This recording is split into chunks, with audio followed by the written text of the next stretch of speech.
Bonjour tout le monde, bienvenue dans Introspectus, je suis Geoffrey Claustrio, je suis auteur, scénariste, réalisateur et pour ce premier podcast, j'ai le grand plaisir d'accueillir un acteur scénariste très talentueux, moult choses, multicasquettes, nous allons en parler, Hilario. Hilario, bonjour. Bonjour. Merci d'être venu ici, d'être avec moi dans cette magnifique commune de Morlanhoué qui nous fait le grand plaisir de nous accueillir.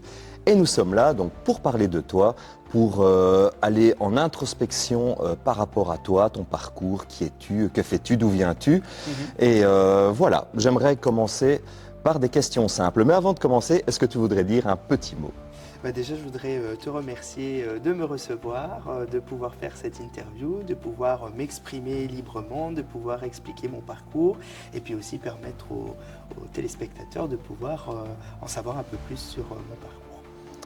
Alors, tu fais très bien de le dire. Nous allons vraiment aller au fond des choses, on va dire comme ça. Vraiment, c'est une introspection. On va prendre le temps de creuser qui tu es, tout ton parcours, comment tu en es arrivé là.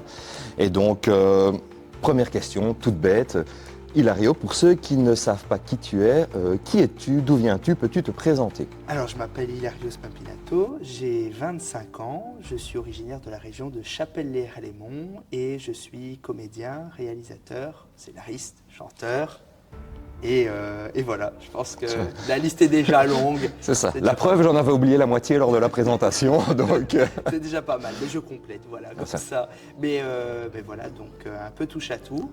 Et j'aime bien dire en général que je suis artiste, parce que j'aime pas artiste être dans au sens large. Voilà, j'aime pas être dans une case, donc artiste, ça englobe le tout et c'est mieux. 25 ans. Ouais. Je prends déjà un coup de vieux d'emblée, comme ça quand je vois tout ce que tu fais, je me dis, mais qu'est-ce que j'ai fait de ma vie, alors que lui, il est déjà tout ça à 25 ans. Oui, c'est ça, c'est des évolutions, et puis voilà, je pense qu'on a chacun nos parcours, et voilà, il y a du bon à tirer dans tout, donc voilà. Alors tu disais que tu étais de Chapelle-les-Herlémont, donc pour ceux qui ne sauraient pas, c'est à côté de la Louvière, c'est de là que je suis aussi, enfin moi je suis de Faille-les-Ménages, vraiment juste à côté, nous étions presque voisins. Ouais. Peux-tu me décrire cet environnement dans lequel tu as grandi ? Chapelle-les-Herlémont, c'est un petit village qui est vraiment familial, je vais dire. Voilà, tout le monde se connaît, tout le monde sait qui est qui, et voilà. Moi, j'ai vraiment eu un plaisir de grandir là-bas. Voilà, je me sens bien à Chapelle, quoi. C'est chez moi. Ça a des avantages et des inconvénients, parce que c'est vrai que quand on vit dans un petit village, comme je viens de le dire, tout le monde se connaît. Donc ça peut avoir des avantages comme des inconvénients. Mais c'est vrai qu'il y avait beaucoup plus d'avantages que d'inconvénients, je dois le dire quand même. Je peux te dire que moi j'ai grandi dans un cul-de-sac qui s'appelle le hameau de l'enfer, Heureux, donc en termes de tout le monde se connaît, je comprends tout à fait ce que tu veux dire. Oui, c'est ça, mais c'est chouette de venir aussi de petits villages comme ça permet tout de suite de sympathiser plus rapidement avec les gens, et voilà, ça forge un caractère et une éducation différente aussi, et voilà, ça me sert encore aujourd'hui. Quand je vais dans des endroits un peu plus grands, voilà, je considère que ces personnes viennent toujours de Chapelle-les-Herlémont, même si elles sont de l'autre bout du monde. Du coup, tu es familier avec tout le monde. Je suis familier avec tout le monde, et puis voilà. C'est vrai que tu as le contact facile, ça je dois dire, tu es assez accessible. Toujours dans le respect, toujours, mais c'est vrai que j'ai toujours une facilité à parler avec les gens, et puis voilà. Au niveau culturel, Chapelle, c'est comment ? C'est pas mal. C'est pas mal, ils sont très diversifiés niveau culturel, ils n'ont pas peur de mettre des jeunes en avant, des jeunes artistes, et puis aussi de prendre des personnes un peu plus connues. Chapelle a toujours eu le talent d'aller chercher des personnalités très très connues et de les ramener dans ce petit village justement. Et ça permettait aux Chapellois d'avoir accès à des spectacles de grande envergure ou à des grands artistes. Parce que si ces personnes ne savent pas se déplacer à Paris, par exemple, pour aller les voir, c'est Paris qui venait à nous. Donc Chapelle avait cette audace de ramener des gens culturellement importants. Donc ça, c'est un gros point positif. Connexion Paris-Chapelle, je l'apprends, voilà. donc c'est intéressant. On a eu des grands artistes à Chapelle. Moi, je me souviens que le premier spectacle d'ailleurs que j'ai été voir avec l'école, c'était Charlie et Dino. Ah oui. Donc c'était quand même des artistes qui sont quand même connus en France, etc. Et pas grand cabaret de Patrick Sébastien. Oui, voilà, c'est ça. Et j'ai vraiment grandi avec ça. Et je me souviens que c'était le tout premier spectacle que j'avais vu avec l'école, quoi. Ah, c'est rigolo que tu les cites parce que, bon, pour avoir vu ton spectacle, hein, j'ai eu l'occasion de te voir sur scène. C'est vrai qu'il y a un côté, eux, ils faisaient beaucoup de musical. Voilà, Ouais. c'était vraiment cette influence. Bah, quelque part, je retrouve un peu cette influence, ce style chez Oui, et toi. puis ils sont Donc, rétro aussi, ils sont un peu vintage, années 50, tout ça. Donc, vraiment, avec cette coiffure improbable et lui qui était une espèce de moi aussi, lover. hein. J'ai fait, Il fait très Shirley, effectivement. j'ai fait, voilà. Mais c'est vrai que non, c'est des inspirations, quoi. Donc voilà, c'est le premier spectacle que j'ai vu avec l'école et ça m'a marqué, quoi, Ah ben je veux bien croire que tu te souviennes du premier spectacle que tu avais avec l'école. avec l'école. J'imagine que ça t'a marqué. Ben justement, ma question, c'était quelles étaient tes premières rencontres artistiques? Bon, tu l'as déjà un petit peu ici dit sur les dinos, mais... Charlie Dino, bah oui, après vraiment le tout premier contact artistique, je vais dire que c'est les frères de mon père parce qu'ils sont peintres. Donc voilà, c'est une famille qui avait déjà un petit pied, je vais dire, dans l'artistique. Les deux frères à mon père ont toujours exercé dans le dessin, la peinture. Donc c'est vrai que c'est un univers que moi j'ai côtoyé très très tôt. Et puis voilà, puis après... bah ça s'est diversifié avec le temps. Je vais dire, moi j'ai commencé à m'intéresser au dessin aussi, à la peinture, et puis voilà, c'est vraiment mes premiers pas dans l'artistique, ça a vraiment été le dessin, quoi, hein. Ouais. Déjà tout petit, je Je dessinais. t'imagine bien un petit bébé voir les peintures et essayer de refaire la même chose. Ben oui, parce que le dessin, c'est vraiment quelque chose je vais dire, c'est vraiment le premier pas artistique que j'ai eu, c'était le dessin, quoi. Voilà, et ça m'a jamais quitté, puisqu'encore aujourd'hui je fais du dessin, mais ça m'a jamais quitté, et je me souviens qu'à l'école, bah, c'était pas vu d'un bon œil non plus, parce que je faisais des dessins déjà très très poussés pour mon âge, généralement des femmes nues. Voilà, ça commençait ouais. déjà, quoi, à cet âge-là. Et je me souviens que le premier dessin, d'ailleurs ma maman avait été convoquée, j'avais fait le petit chaperon rouge en porte-jartel, naninana, j'avais 6 ans, quoi. Ça commençait bien quand même, hein.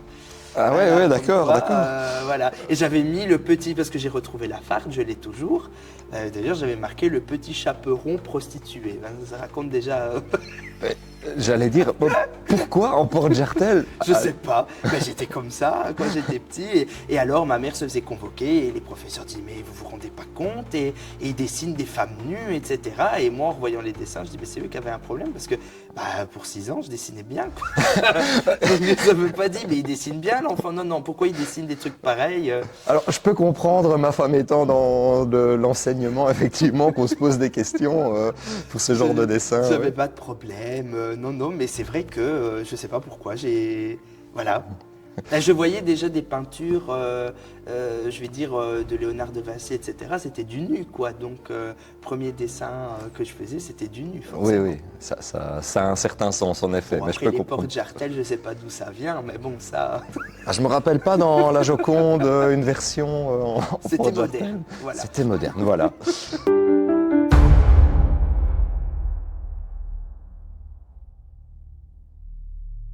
Mais justement, avec tout ça, comment étais-tu perçu par tes camarades de classe? Bah, j'étais un peu étrange, quoi, hein. Pour les autres, c'est vrai que moi j'étais un petit peu à part. Bon, j'étais pas vraiment intéressé à tout ce qui était foot. Moi, je sais que dans ma classe, j'avais beaucoup d'élèves qui étaient très très sportifs et moi j'étais un peu l'artiste. Donc j'avais pas du tout ce côté sportif.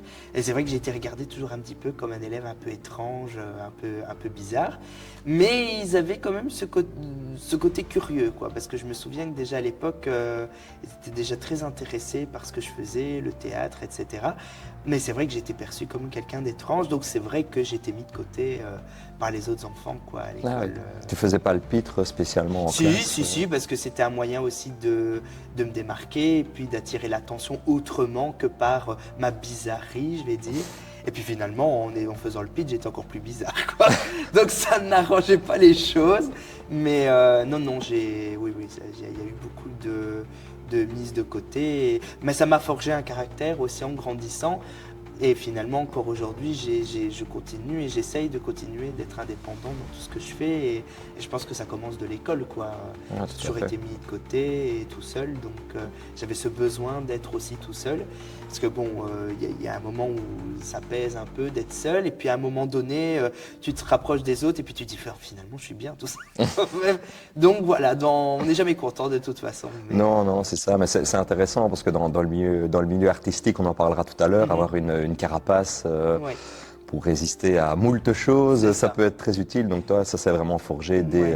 Mais c'est même vrai l'adolescence, que- la préadolescence. C'est vrai qu'enfant, j'avais besoin d'être seul parce que aussi les autres ne comprenaient pas ce que je faisais. Donc voilà, il y avait personne d'autre que moi-même qui pouvait me comprendre quoi, à l'époque. Alors, pour aller un peu plus loin, à quel moment vraiment le spectacle théâtral est entré dans ta vie? Alors, je ne parle pas de quand tu faisais le pitre en classe, mais à quel moment est-ce que c'était lors d'une fancy fair à l'école ou ce genre de choses, soit où tu t'es vraiment projeté sur scène? Il y a eu beaucoup de fancy faire à l'école. C'est vrai que déjà à l'époque, le besoin d'être sur scène devant les gens, j'ai toujours eu cette faculté, même encore aujourd'hui, que plus il y a de monde, plus je suis à l'aise, quoi. Ça, c'est un truc qui a jamais changé.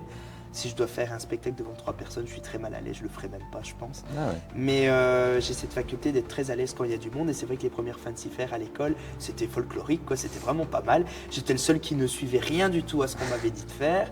Et voilà. Mais le premier pas vraiment sur scène, c'était à la Maison de Jeunes, du coup, de Chapelle-les-Herlémont. Et c'est là où j'ai commencé à faire du théâtre. Donc j'avais 6 ans, 6 ans et demi, 7 Ah ouais. ans, je vais dire. Donc j'ai commencé à ce moment-là. Et voilà, ça m'a plus quitté. Et donc là, c'était au sein d'une troupe théâtrale. C'était une troupe amateur, donc qui s'appelait Akil Tour. C'était des cours qui étaient donnés par Jonathan Di Trapani. Et donc on a commencé tout doucement à découvrir les respirations, comment poser la voix, comment se tenir. C'est des exercices que je fais toujours d'ailleurs, hein. Donc j'applique encore ça. Mais c'est vrai que ça m'a jamais quitté quoi, depuis lors. Voilà, et premier spectacle à 6 ans, donc devant la famille forcément, mais aussi devant des inconnus. Et je me souviens qu'à l'époque, j'étais le plus petit, quoi. Ah ben, ça va bien. Je suis super intéressé là. J'aurais vraiment envie de creuser ces techniques de respiration et tout ça.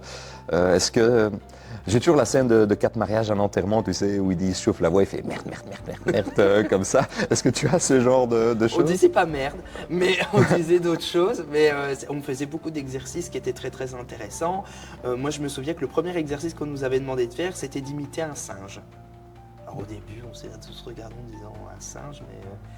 Et en fait, c'est un exercice qu'ils font même dans les grandes écoles de cinéma ou de théâtre, où les étudiants doivent apprendre à faire le singe parce que ça te permet d'imiter finalement quelque chose qui, en tant qu'être humain, est inimitable, puisqu'on n'est pas du tout de la même espèce. En fait, si. Et donc, tu dois t'adapter, tu dois imiter.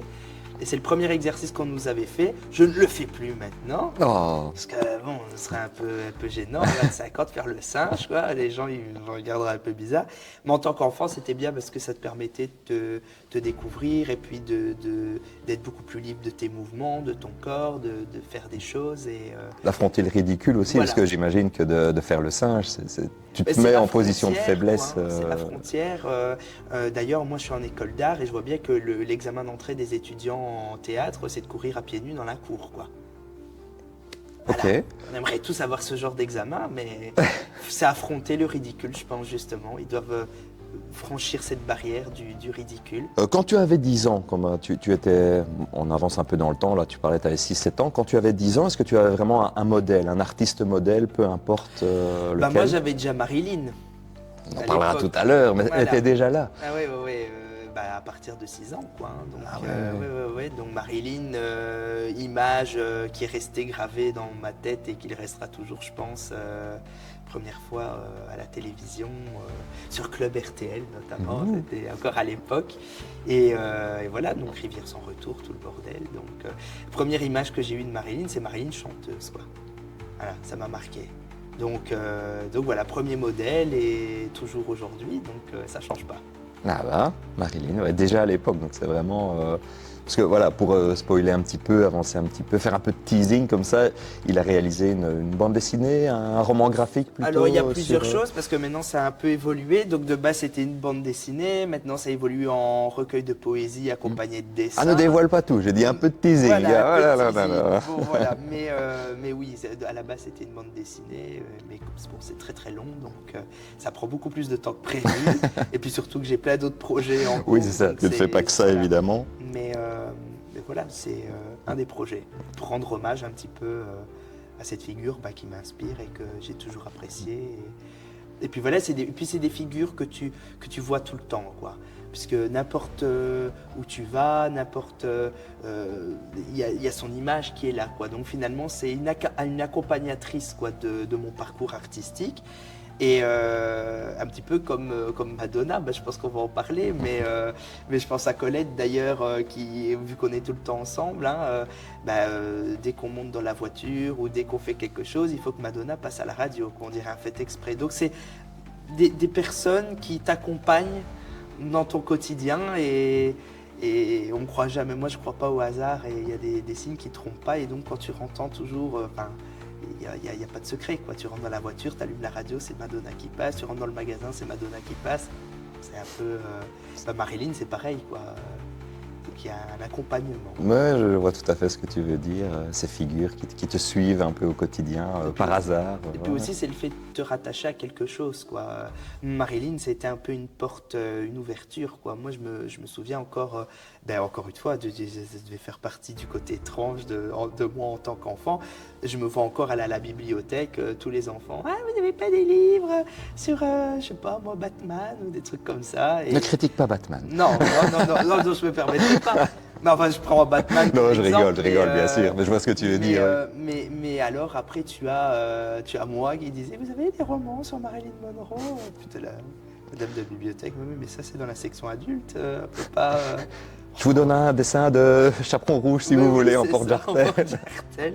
Mais Marilyn, j'avais pas le droit, quoi. Donc c'était aussi déjà un sujet tabou, une personnalité qu'en tant qu'enfant, tu n'avais pas le droit d'admirer parce que... Ben voilà.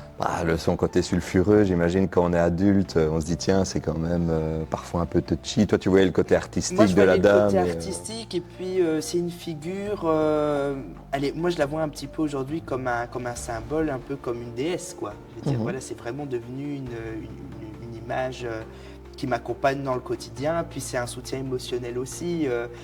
C'est des personnalités qui te permettent de. Moi, par exemple, je suis pas croyant, voilà.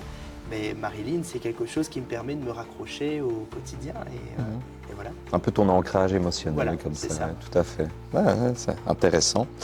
Quel a été ton premier véritable choc artistique? Je te demande ça parce que moi, quand j'ai vu Toy Story au cinéma, j'avais 10 ans et ça a vraiment changé ma vie dans le sens où je me suis dit, c'est ça que je veux faire. J'ai fait des études après pour travailler, je voulais aller travailler à Pixar et vraiment ça a été moi une énorme claque. Alors je lisais déjà beaucoup, mais j'ai vu Toy Story, j'ai pris la claque et ça a vraiment conditionné le reste de ma vie. Je ne serais pas là aujourd'hui à discuter avec toi sans Toy Story. Est-ce que toi tu as une œuvre comme ça Alors moi j'ai un film qui est, alors je pense pas très très connu dans la culture européenne. Mais avant Marilyn, avant tout ça, il y a eu une autre figure féminine qui m'a marqué au cinéma, c'était Elvira, qui est un personnage américain très sulfureux aussi. Je pense que c'est de là que ça vient, les décolletés plongeants, chaperon rouge, tout ça.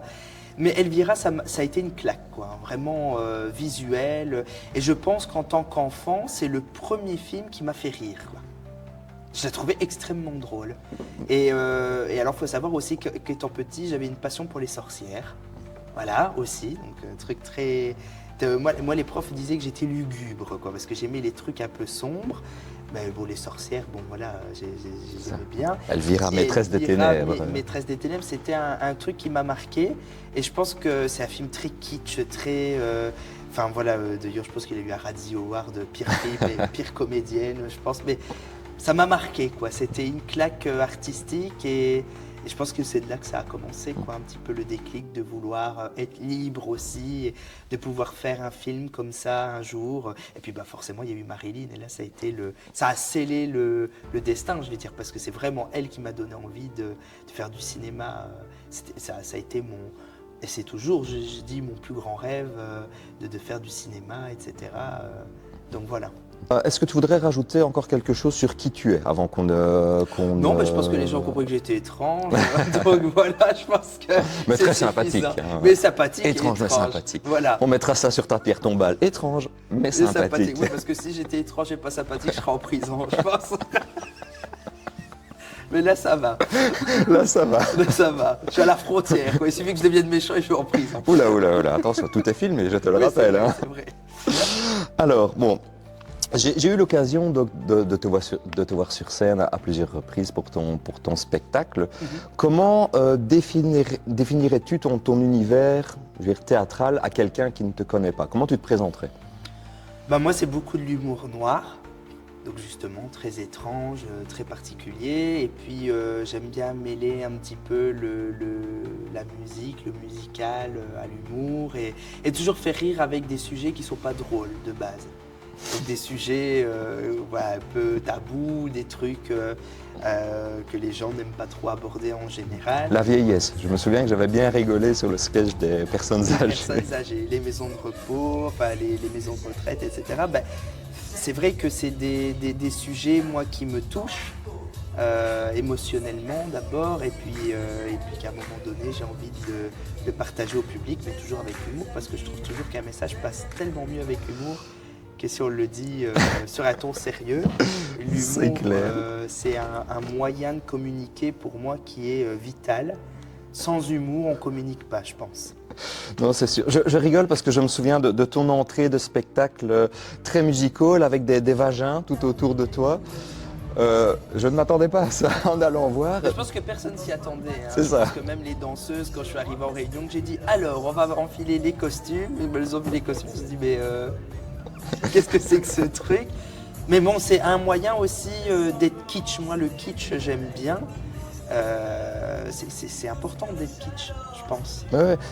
Je pense que le kitsch permet de faire passer plus de choses en douceur parce que c'est tellement grandiloquent, exagéré que voilà, le message, comment dire, pas qu'il est camouflé, mais il passe mieux parce que l'attention est un petit peu détournée par le côté kitsch. Mais c'est important de toujours tourner les choses à dérision et voilà, même petit spoil, mais le film est un peu kitsch aussi. Donc voilà, il y a toujours cette petite touche de kitsch quelque part. C'est important. Justement, si tu devais résumer ta sensibilité artistique en quelques mots, comment tu le ferais? Bon, moi, je parlerais déjà d'une hypersensibilité, je pense, artistique, parce que je suis quelqu'un de très hypersensible et c'est vrai que j'analyse tout, quoi, chaque détail.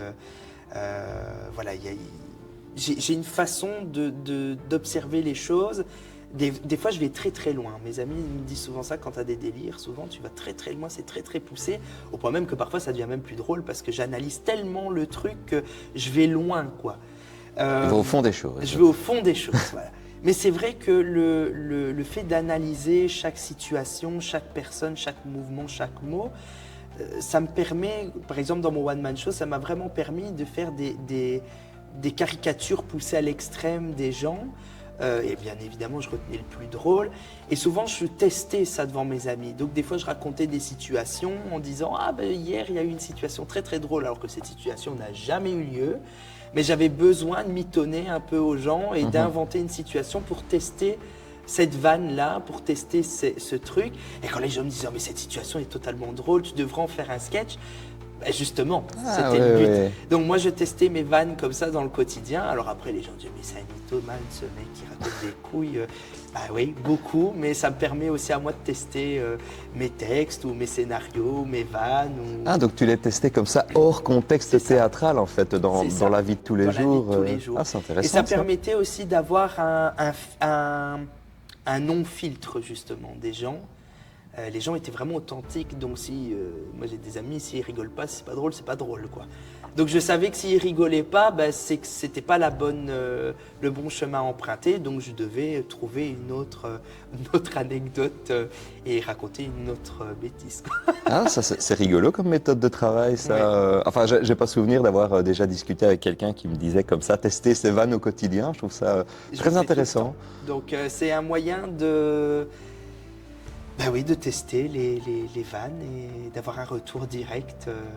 Voilà. Est-ce que tu as un public cible? Tu sais que tel type de vanne va plaire à telle personne et du coup, soit tu lui proposes en sachant qu'elle va rigoler ou justement cette vanne, comme elle n'est pas censée faire rire quelqu'un d'autre, tu vas plutôt aller vers ce quelqu'un d'autre pour la tester? Ça dépend. Y a des sujets, je sais pas. Il y a des sujets, je sais pas si les gens vont rire, je sais pas comment ils vont réagir. C'est ça aussi qui rajoute un peu de piment. Après, il y a des sujets que j'aborde, je sais que les gens vont rire, quoi. Par exemple, quand c'est des sujets portés sur le sexe ou des trucs comme ça, Bon, là, je sais que les gens vont rigoler, je sais que les gens vont... Voilà. Ça touche tout le monde, le Ça sexe. touche tout le monde, voilà. Et puis, moi, je me souviens encore quand j'étais à l'école du rire, notamment avec Frédéric Hugo ou quoi, quand j'amenais des vannes un peu trash ou des trucs un peu... ah non, ça faut pas le dire, faut absolument que tu l'enlèves parce que ça va pas, c'est trop trash ou c'est trop piquant ou c'est trop... Voilà, et moi je sais que j'écoutais leurs conseils, mais je les appliquais jamais. Mais justement, Je montais sur scène et je disais ma vanne, quoi. Et les gens rigolaient, donc finalement je ne sais pas pourquoi me demander de les retirer. mais justement, c'était ma question d'après. Donc tu as ce choix de l'humour noir, de l'humour un peu provocateur. Pourquoi? Est-ce que c'est parce que ça te fait rire ou ou c'est pour une autre raison? C'est un humour qui m'a fait rire, parce qu'aujourd'hui plus rien me fait rire, puisque c'est ça qui est triste aussi quand on fait de l'humour, c'est qu'après tu connais les ficelles, et donc ça devient un peu téléphoné, et quand un humoriste te fait une vanne, tu fais j'aurais pu la faire aussi celle-là, quoi. C'est pas... Mais les humoristes qui arrivent encore à me faire rire, ben il y en a, et ceux-là je trouve qu'ils ont un talent extraordinaire, parce qu'ils arrivent encore à me faire rire, quoi. Mais de base, c'est parce que c'est ce qui te faisait rire. Oui, c'est ça. L'humour noir, c'est un humour, moi, qui me touchait, quoi. Donc, ça me faisait rire, je trouvais ça marrant. Et puis, pour moi, c'était une évidence, quoi, de monter sur scène, faire de l'humour noir. D'ailleurs, je me souviens que le premier sketch que j'ai présenté à l'école du rire, c'était un prêtre pédophile à la messe. Hein. Le fameux prêtre. Ouais. Je me souviens, ils étaient complètement... abasourdi de me voir faire ça, et je me souviens encore d'Olivier Leborgne qui était complètement foufou, qui était content parce qu'il y avait un élève qui faisait un truc un peu sorti des sentiers battus, et c'est vrai que le prêtre a été mon premier sketch vraiment solo, humour noir, provocateur, et puis finalement après j'ai continué avec la même recette pour les autres sketchs, quoi. Ouais, je me souviens très bien de ce sketch du prêtre que il y a beaucoup d'interactions avec le public là, avec le fameux Immaculé 3 fois. Hein, voilà, pour ceux qui n'ont pas vu, ça vous donnera peut-être envie. Mais est-ce que déjà à l'époque tu avais interagi avec le public quand tu l'avais présenté pour la première fois? Donc, pour brièvement présenter dans le spectacle, tu fais, tu chantes un petit peu, tu fais un petit peu chanter le public sur ce refrain du prêtre. J'avais jamais eu d'interaction avec le public auparavant, et en fait j'ai voulu le faire dans mon one-man show parce que je vais parler comme un vieux alors que j'ai 25 ans et que le one-man show ça fait que 3 ans, mais à l'époque, il faut savoir que quand moi j'ai fait l'école du rire, c'était un effet de mode l'humour. Hein. Donc c'était le début du Grand Cactus, tout le monde voulait faire de l'humour, tout le monde était humoriste. Enfin voilà, c'était la période où il y avait des festivals d'humour qui se faisaient partout, et bon voilà. Et c'est vrai que dans ce que je voyais des humoristes, il n'y en avait aucun qui interagissait avec le public. Et le seul que j'ai vu interagir avec le public, c'était un sosie Delikaku. Ok. Qui était venu, et je me souviens, il faisait chanter les gens, et il y avait une cérémonie avec le public, tout ça. Et j'ai trouvé ça intéressant. Et quand j'ai fait mon one-man show, je me suis dit, il faut que j'interagisse avec le public, quoi. Pour moi, c'était important de le faire et de sortir justement de la zone de confort, de sortir des sentiers battus. Parce que quand tu es sur scène, tu es intouchable, quoi. Tu es humoriste, tu peux dire ce que tu veux. Quand tu vas dans le public, tu sais pas comment ça va se passer, quoi. Parce que tu as d'office des gens qui sont plus drôles que toi dans le public, quoi. Ah ouais? Ça arrive. Donc il faut laisser cette porte ouverte à interagir avec des gens qui peuvent soit bien réagir, soit mal réagir, ou soit directement être en confrontation avec toi, puisque là tu n'es pas l'humoriste sur scène avec le public, mais tu fais partie du public aussi, quoi. Ouais, c'est ça. Mais là, pour ça, il faut une belle capacité d'improvisation, parce que tu ne sais pas, tu vas donner la parole à Jean-Michel au premier rang. C'est ça. Et voilà. Et toi, comment tu te prépares? Allez, sur le moment, tu poses la question et puis quoi? Il n'y a pas de préparation.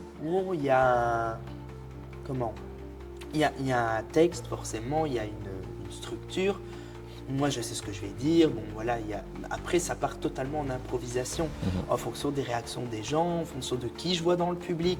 Je vais voir une dame avec un collier de boules, ça va m'inspirer, je vais lui faire une vanne salace sur son collier. Je vais voir un monsieur qui a des cheveux blancs avec une coupe un peu particulière, je vais faire une vanne sur ses cheveux.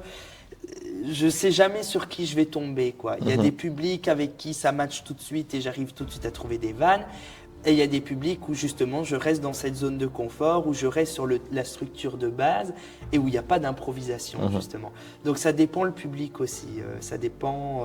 Et c'est ça qui est excitant dans le métier d'humoriste, c'est que tu fais jamais le même one-man show. Moi, il y a des gens qui sont venus me voir 2-3 fois et qui m'ont dit les 2-3 fois où je suis venu, le one-man show n'était jamais le même. Parce que j'improvise tout le temps, quoi. Même si c'est toujours les mêmes personnages, les mêmes sketchs, il y a toujours une parole en plus, une vanne en plus, une personne dans le public, je vais rajouter une vanne, et parce qu'il y a toujours une tête de turc dans le public. Tu as toujours la personne du premier rang qui rigole un peu trop fort ou qui fait la maligne à un moment donné, tu lui lâches 2-3 vannes, elle se calme, mais après t'inquiète pas que tout le long du spectacle, c'est elle qui va s'en prendre plein la tronche, quoi. Et ça, c'est très rigolo. Moi, j'aime beaucoup en tant que spectateur de spectacles d'humour comme ça, justement, ces interactions. Mes meilleurs souvenirs, ce sont avec les artistes qui font beaucoup d'improvisation comme ça. Je me souviens, Franck Dubosc, alors je ne sais pas si ça te parle, mais moi je l'aimais beaucoup, je l'ai vu 2 fois, mais il m'a fait pleurer de rire en improvisation avec le public. Je me suis dit, c'est tellement mieux de le voir sur scène que de le voir dans les films. Et donc moi j'ai beaucoup aimé ton spectacle aussi pour ça, pour ces interactions. Voilà, j'aime bien faire partie du spectacle quelque part, même si j'aime pas qu'on s'en prenne à moi, tu vois, personnellement. Quand tu voyageais dans le public, je me souviens que tu montais dans le public, je dis, oh putain, j'espère qu'il va pas passer à mon rang, puis t'es passé juste devant, donc ça va. Mais c'est vrai que c'est important de faire participer le public parce que, comme je dis, moi j'aime pas les trucs traditionnels où on va au théâtre, quoi.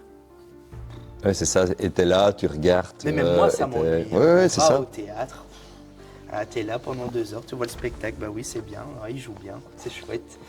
Bon, après, quand t'as l'humoriste qui arrive et qui dit « Ah, toi au premier rang, là tout de suite t'es réveillé, quoi. Qu'est-ce qui se passe? T'as les lumières qui viennent sur toi. » Tout d'un coup, c'est le public qui devient le vecteur de l'artiste, quoi. Donc c'est lui qui participe, c'est lui qui va amener la vanne, c'est lui qui va amener la dérision.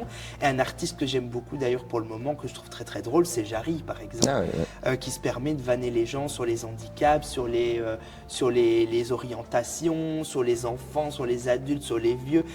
Et je trouve cette ouverture tellement libre que moi, lui, me fait mourir de rire, par exemple, parce qu'il a cette folie, justement, qui me fait rire, quoi. Et les artistes un peu fous, un peu décalés comme ça, moi, ils me font rire. Et une humoriste, d'ailleurs, que j'adore, c'est Valérie Lemercier. Il y a plein de gens qui vont la voir en spectacle, qui disent, mais tu sais, en spectacle, elle n'est pas forcément drôle, Valérie Lemercier. Ben non, parce qu'elle improvise tout le temps, quoi. Elle a cette folie, elle a ce côté très spontané, et c'est ça que j'aime bien chez les artistes, et voilà. Dans tes sketchs, tu veux faire passer des messages ou tu es juste là pour faire rire les gens? Au début, quand j'écris, je pense pas faire passer un message. Moi d'ailleurs, ça aussi, j'en discute beaucoup, notamment avec des jeunes. On en reparlera tantôt, mais dans mon projet musical, par exemple, on parle beaucoup du sujet, de la profondeur du texte, du sujet. Est-ce qu'on aborde quelque chose? Est-ce qu'il y a un thème? Est-ce qu'il y a un message à faire passer? Moi, ça me gonfle les trucs comme ça, avec des messages qu'il faut faire passer, un truc qu'il faut dire. Tu fais un film parce que tu fais un film, ou tu racontes un sketch parce que tu as envie de le raconter, parce que ça te fait rire, ou parce que tu as envie de raconter ta vanne, parce que tu as envie de faire le comique. Après, avec le recul, c'est vrai que je dénonce des choses. Le prêtre pédophile, ça dénonce quelque part la pédophilie dans les églises. Quand tu abordes les personnes âgées dans les maisons de repos, il y a beaucoup de personnes âgées qui sont malmenées, violentées dans les maisons de repos.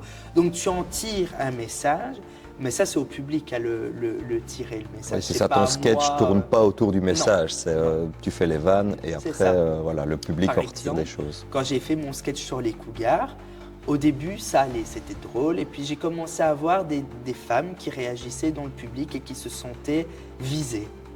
Et bien j'ai senti que là, il y avait un vrai débat autour de ce sujet-là.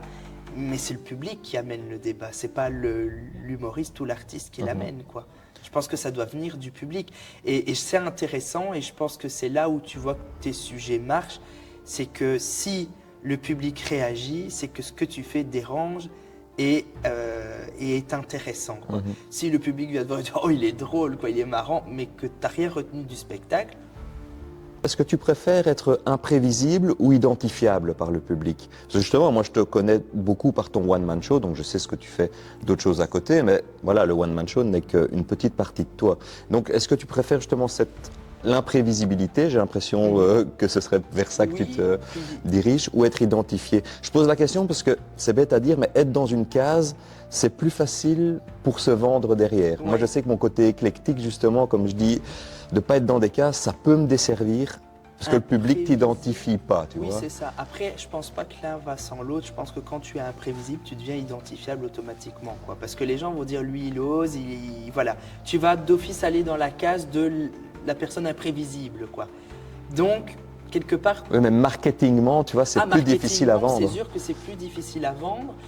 C'est pour ça que je pense que l'imprévisibilité, et encore, je pense que l'imprévisibilité, ça peut te permettre de vendre plus facilement parce que le public reste attentif à ce que tu proposes, quoi. Le public est toujours en alerte, il ne sait pas justement ce que tu vas faire, donc ça te permet aussi d'amener plus de monde et d'avoir toujours ce public qui est en haleine, en attente d'une sortie ou de quelque chose de nouveau. Tandis que quelque chose qui est marketing, qui est rodé justement, c'est toujours les mêmes techniques de rodage que tu utilises, hein. Y a des chanteurs qui vont te dire moi je préfère sortir 3 singles avant de sortir l'album, ou il y en a qui vont te dire je préfère sortir l'album tout de suite. Le public est lassé à un moment donné, il sait comment tu fonctionnes, il n'y a plus de surprise, quoi. Tandis que si pendant 2-3 ans tu sors rien et au bout de 3 ans tu décides de sortir un single et puis l'album et puis le public il est un petit peu surpris, quoi. Et je pense que c'est ce côté, comme tu dis, imprévisible qui moi m'intéresse personnellement. Mais je pense pas que l'un va sans l'autre, quoi. Je pense vraiment que peu importe ce que tu fais aujourd'hui, de toute façon, tu es mis dans une case, quoi, hein. Donc, voilà. Même si j'aime pas ça, mais ça me fait mal à le dire, mais je pense que, voilà, même en étant imprévisible, tu seras d'office mis dans une case. Oui, ça c'est d'office, hein. Les gens ont besoin de cases de toute façon. Ça les rassure, hein. Oui, il y a un peu de ça. Mais, et voilà, c'est bête à dire, mais le côté marketing, si tu n'as pas de case, si tu es un ovni, si on ne sait pas comment te vendre ou te présenter, ça peut te desservir malheureusement. Ça rassure les gens d'être mis dans des cases parce que les gens, en fait, je pense, ne se sentent jamais réellement à leur place. Donc ils ont besoin d'appartenir à un groupe ou d'appartenir à une case pour se sentir vivant dans la société, finalement. Moi je le ressens comme ça, quoi. Et je pense que moi je me sens assez vivant pour ne pas vouloir être mis dans une case. Ça c'est beau, ça. Alors pour toi, est-ce qu'il y a une différence entre faire de l'art et être artiste? Pour moi, être artiste, c'est une personne qui a besoin de s'exprimer ou de faire passer un message, justement, parce que là, en tant qu'artiste, tu peux te permettre de dire que tu veux faire passer un message, mais je pense surtout que c'est quelqu'un qui a besoin de s'exprimer sous une forme artistique. Donc le chant, la danse, la peinture, enfin voilà. Et faire de l'art, je pense que c'est le résultat de l'expression de l'artiste, quoi. Donc là, encore une fois, l'un ne va pas sans l'autre. Je pense que c'est les deux se complètent. L'artiste crée à partir d'une forme artistique. Voilà. Mais je pense que c'est surtout le dessin, la peinture dans un premier temps. Pas que les autres ne sont pas importants. Et je pense que la peinture et la sculpture ou le dessin, c'est vraiment ce qui te permet d'être le plus brut possible, quoi.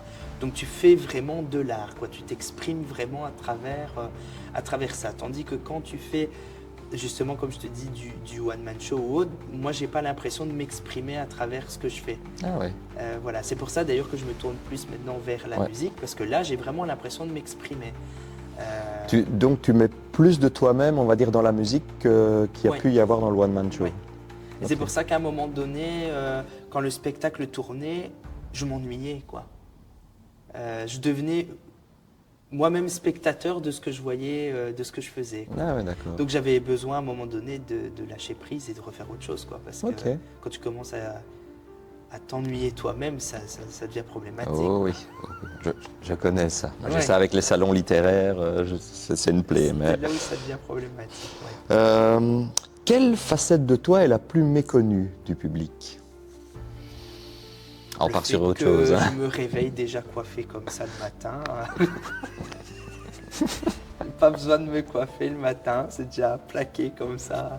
Non, là, je pense que la facette la plus méconnue que j'ai et que les gens ne connaissent pas, c'est mon côté sombre, justement. Je pense que mon côté dramatique, voilà. Mais finalement, le public va le découvrir avec mon album, donc je pense que... Oh, quel teasing! Jean-Michel Ouais. Marketing sort de ce Ouais. corps. Ah, là, ça, c'est bien. Non, je pense que c'est vraiment mon côté dramatique, mon côté un peu dépressif, quoi. Mon côté Barbara, quoi. C'est vrai qu'on te connaît en tant qu'humoriste, en Ouais. tant que personne très, très joyeuse comme ça. Et donc, on en parlera après du côté musical, mais donc on est plus sur Il y a beaucoup de plus trucs sombre. sombres. Alors. J'écris D'accord. beaucoup de textes très très sombres que je partage pas au public parce que c'est des choses que je garde pour moi. Mais par exemple, pour en revenir sur Marilyn, le petit recueil de poésie, c'est des poèmes très sombres par exemple ou très philosophiques. Il n'y a pas vraiment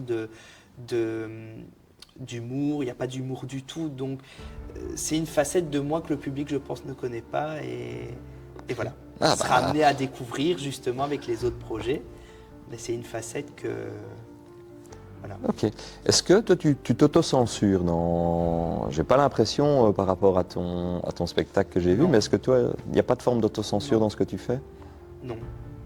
On a déjà essayé de me censurer hein, dans beaucoup de choses que je fais, même dans mon one-man show, il y avait des vannes qu'on m'avait dit de pas faire, que j'ai quand même fait, les vagins on m'avait dit de pas le faire, je l'ai fait, le prêtre on m'a dit de pas le faire, je l'ai fait, et finalement c'est ce qui a le mieux marché dans le one-man show, donc moi quand on me dit de pas faire quelque chose, je le fais. Parce que quand, par exemple, c'est un exemple simple, mais moi ce que j'aime bien c'est parfois montrer aux gens deux affiches différentes et dire tu préfères laquelle des deux, et puis les gens me disent ah la jaune elle est bien, je vais prendre la bleue. Voilà. Pour prendre le contre-pied. Contre-pied, parce que ouais. je sais que le choix qu'on me dit de faire, il sera moins bien que celui que je ferai moi-même. C'est le choix de la sécurité. C'est Tu te ça. dis les gens ils prennent la C'est sécurité ça. et tu vas plutôt aller les titiller, les déranger J'aime avec bien l'autre. prendre des risques et la censure pour moi, ça ne me permet pas de prendre de risques. Donc Ah, je tout à ne me fait. censure pas. Quoi. De toute façon, en tant qu'artiste, si on ne prend pas de risque, on ne se démarque pas, on fait du mièvre quelque part et on reste dans la masse, on ne se démarque pas. Mais je pense que la censure, on est déjà assez censuré aujourd'hui, je pense, en tant qu'artiste. Mais il faut être solide pour assumer derrière la mauvaise vanne et tout ce que tu vas te prendre Mais comme encore remarque une fois, négative. Je pense quoi. que c'est bien parce que si tu fais, je vais reprendre le cas de l'humour, mais si j'avais fait une vanne où je m'attendais à avoir une réaction et qu'il n'y a pas de réaction, la vanne, je la fais plus. Hein. Mhm. Il faut que le public, moi j'ai toujours dit, je préfère, moi ce que j'adorais quand j'étais sur scène, quand les gens rigolaient, oui c'est bien, les gens rigolent, c'est une récompense, c'est une adrénaline, c'est vraiment formidable.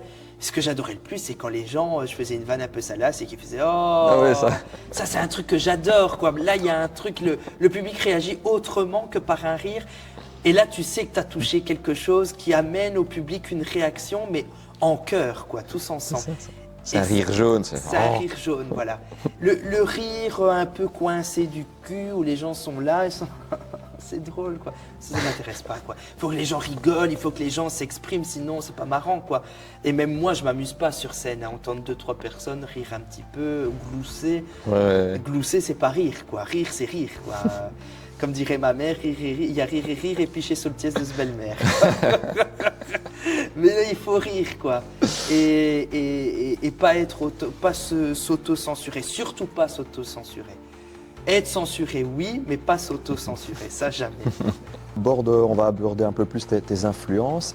Donc on parlait de Shirley Dino tout à l'heure, mais est-ce qu'il y a d'autres artistes, on a parlé de Marilyn, mais qui techniquement ont façonné ta façon de travailler, ton sens du spectacle, disons comme ça? Au niveau du spectacle, non.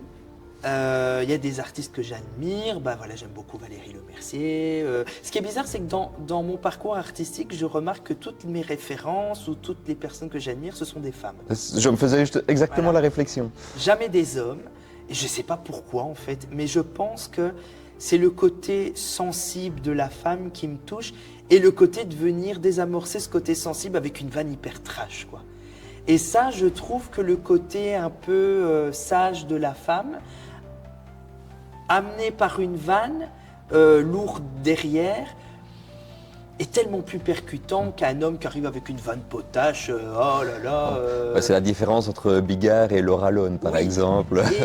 Et encore, je trouve que c'est le côté un peu potache, le côté un peu beauf, quoi.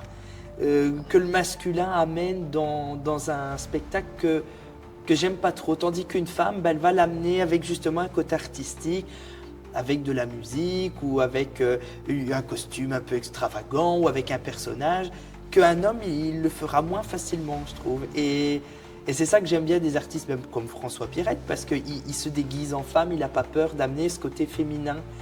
Et c'est ça que moi j'aime bien me déguiser aussi dans mes spectacles et amener un côté féminin, parce que ça amène une connexion avec le public et c'est ça que j'admire beaucoup de femmes. Et donc oui, Valérie Lemercier a été une référence, Chantal là-dessous c'est une référence, d'ailleurs je l'imite dans mon one-man show parce que je la trouve drôle, quoi. Mais ça amène, je vais dire, ça me touche artistiquement, ça me touche au niveau de l'humour, mais je ne m'en inspire pas. Est-ce que tu as des influences surprenantes ou inattendues? Par exemple, moi il y a une phrase de Jean-Marie Bigard qui m'accompagne beaucoup. Enfin voilà, Jean-Marie Bigard, c'est Jean-Marie Bigard, mais il a dit une phrase dans un de ses spectacles, c'est « La culture donne des idées et être curieux, c'est avoir des idées ». Il avait dit ça dans un spectacle qui s'appelle Culture et j'ai trouvé ça tellement juste. Alors que bon, c'est pas spécialement une phrase qu'on attribuerait à Jean-Marie Bigard, mais Oui. la culture donne des idées. Je trouve ça tellement juste et du coup, ça accompagne moi tout mon parcours d'artiste. Est-ce que toi, tu as comme ça une influence inattendue? Influence, ben, je pense que c'est celle que j'ai déjà citée. Moi, il y a une phrase qui me touche beaucoup, qui a été dite par Marilyn d'ailleurs, mais qui est vaut mieux être totalement ridicule que totalement ennuyeux. Qui est tout à fait Voilà. juste Et aussi. je pense que c'est une phrase qui définit vraiment mon quotidien. Je préfère être ridicule et que les gens s'amusent ou rigolent que d'être emmerdant et qu'on passe un mauvais moment. Ce sera la phrase de fin de cette première partie. Merci beaucoup d'être encore là. Donc c'est Introspectus et après nous aurons une deuxième partie où je recevrai de nouveau Hilario pour explorer entre autres le cinéma.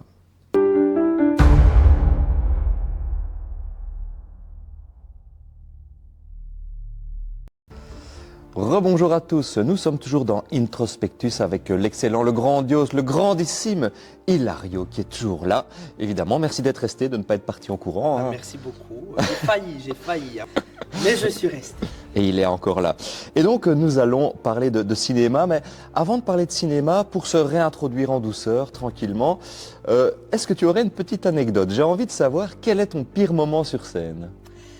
Mon pire moment sur scène, je m'en souviens exactement, je ne dirai pas où c'était, mais c'était à Manage. Et je me souviens justement. Et en fait, j'étais sur scène, je faisais mon fameux sketch du curé et il y avait le serveur qui passait en même temps que j'étais en train de jouer. Et donc les gens ne m'écoutaient pas, quoi. Ah oui, t'étais dans... Donc c'était un dîner-spectacle, on va dire comme ça. Le coca, c'était pour qui? L'ice tea, c'était pour qui? Et puis moi, j'étais là, mes chers frères et sœurs. Et donc, je faisais même des pauses pour attendre que le serveur avait fini de parler, quoi. Ah ouais. Pire moment. Ah ouais, j'ose imaginer parce que les vannes ne fonctionnent absolument pas dans non, un pas cas du pareil. tout. Et d'ailleurs, je passais juste avant Cody. Donc les gens voulaient voir Cody, moi ils en avaient rien à foutre. Ah ouais, c'était la première partie, mais vraiment... Et alors le serveur passait, les coca et les iced tea. Est-ce qu'il peut faire moins de bruit, le gars là-bas sur scène? C'est Je pour m'entends ça plus que commander. Je veux plus jouer devant des gens qui mangent ou des gens qui boivent parce que c'est la cata. Ah bah oui, je veux bien croire. Ah oui, bah écoute, très belle anecdote, Voilà. merci pour se remettre dans l'ambiance. Mais bon, ça c'était tout le côté théâtral stand-up qu'on va laisser derrière nous, ce grand souvenir évidemment. Ce grand souvenir. Parce que tu as réalisé un film qui va sortir ou qui est sorti donc en janvier 2026. Oh, alors maintenant ça a changé Ah. parce que du coup maintenant c'est le 14 février qui sort. Voilà. Il sort donc le 14 février 14 février. pour la Saint-Valentin. Ouais. Un film qui s'appelle Comment épouser un monstre, hein, Mhm. c'est ça. Donc pourquoi ce projet, comment est-il né?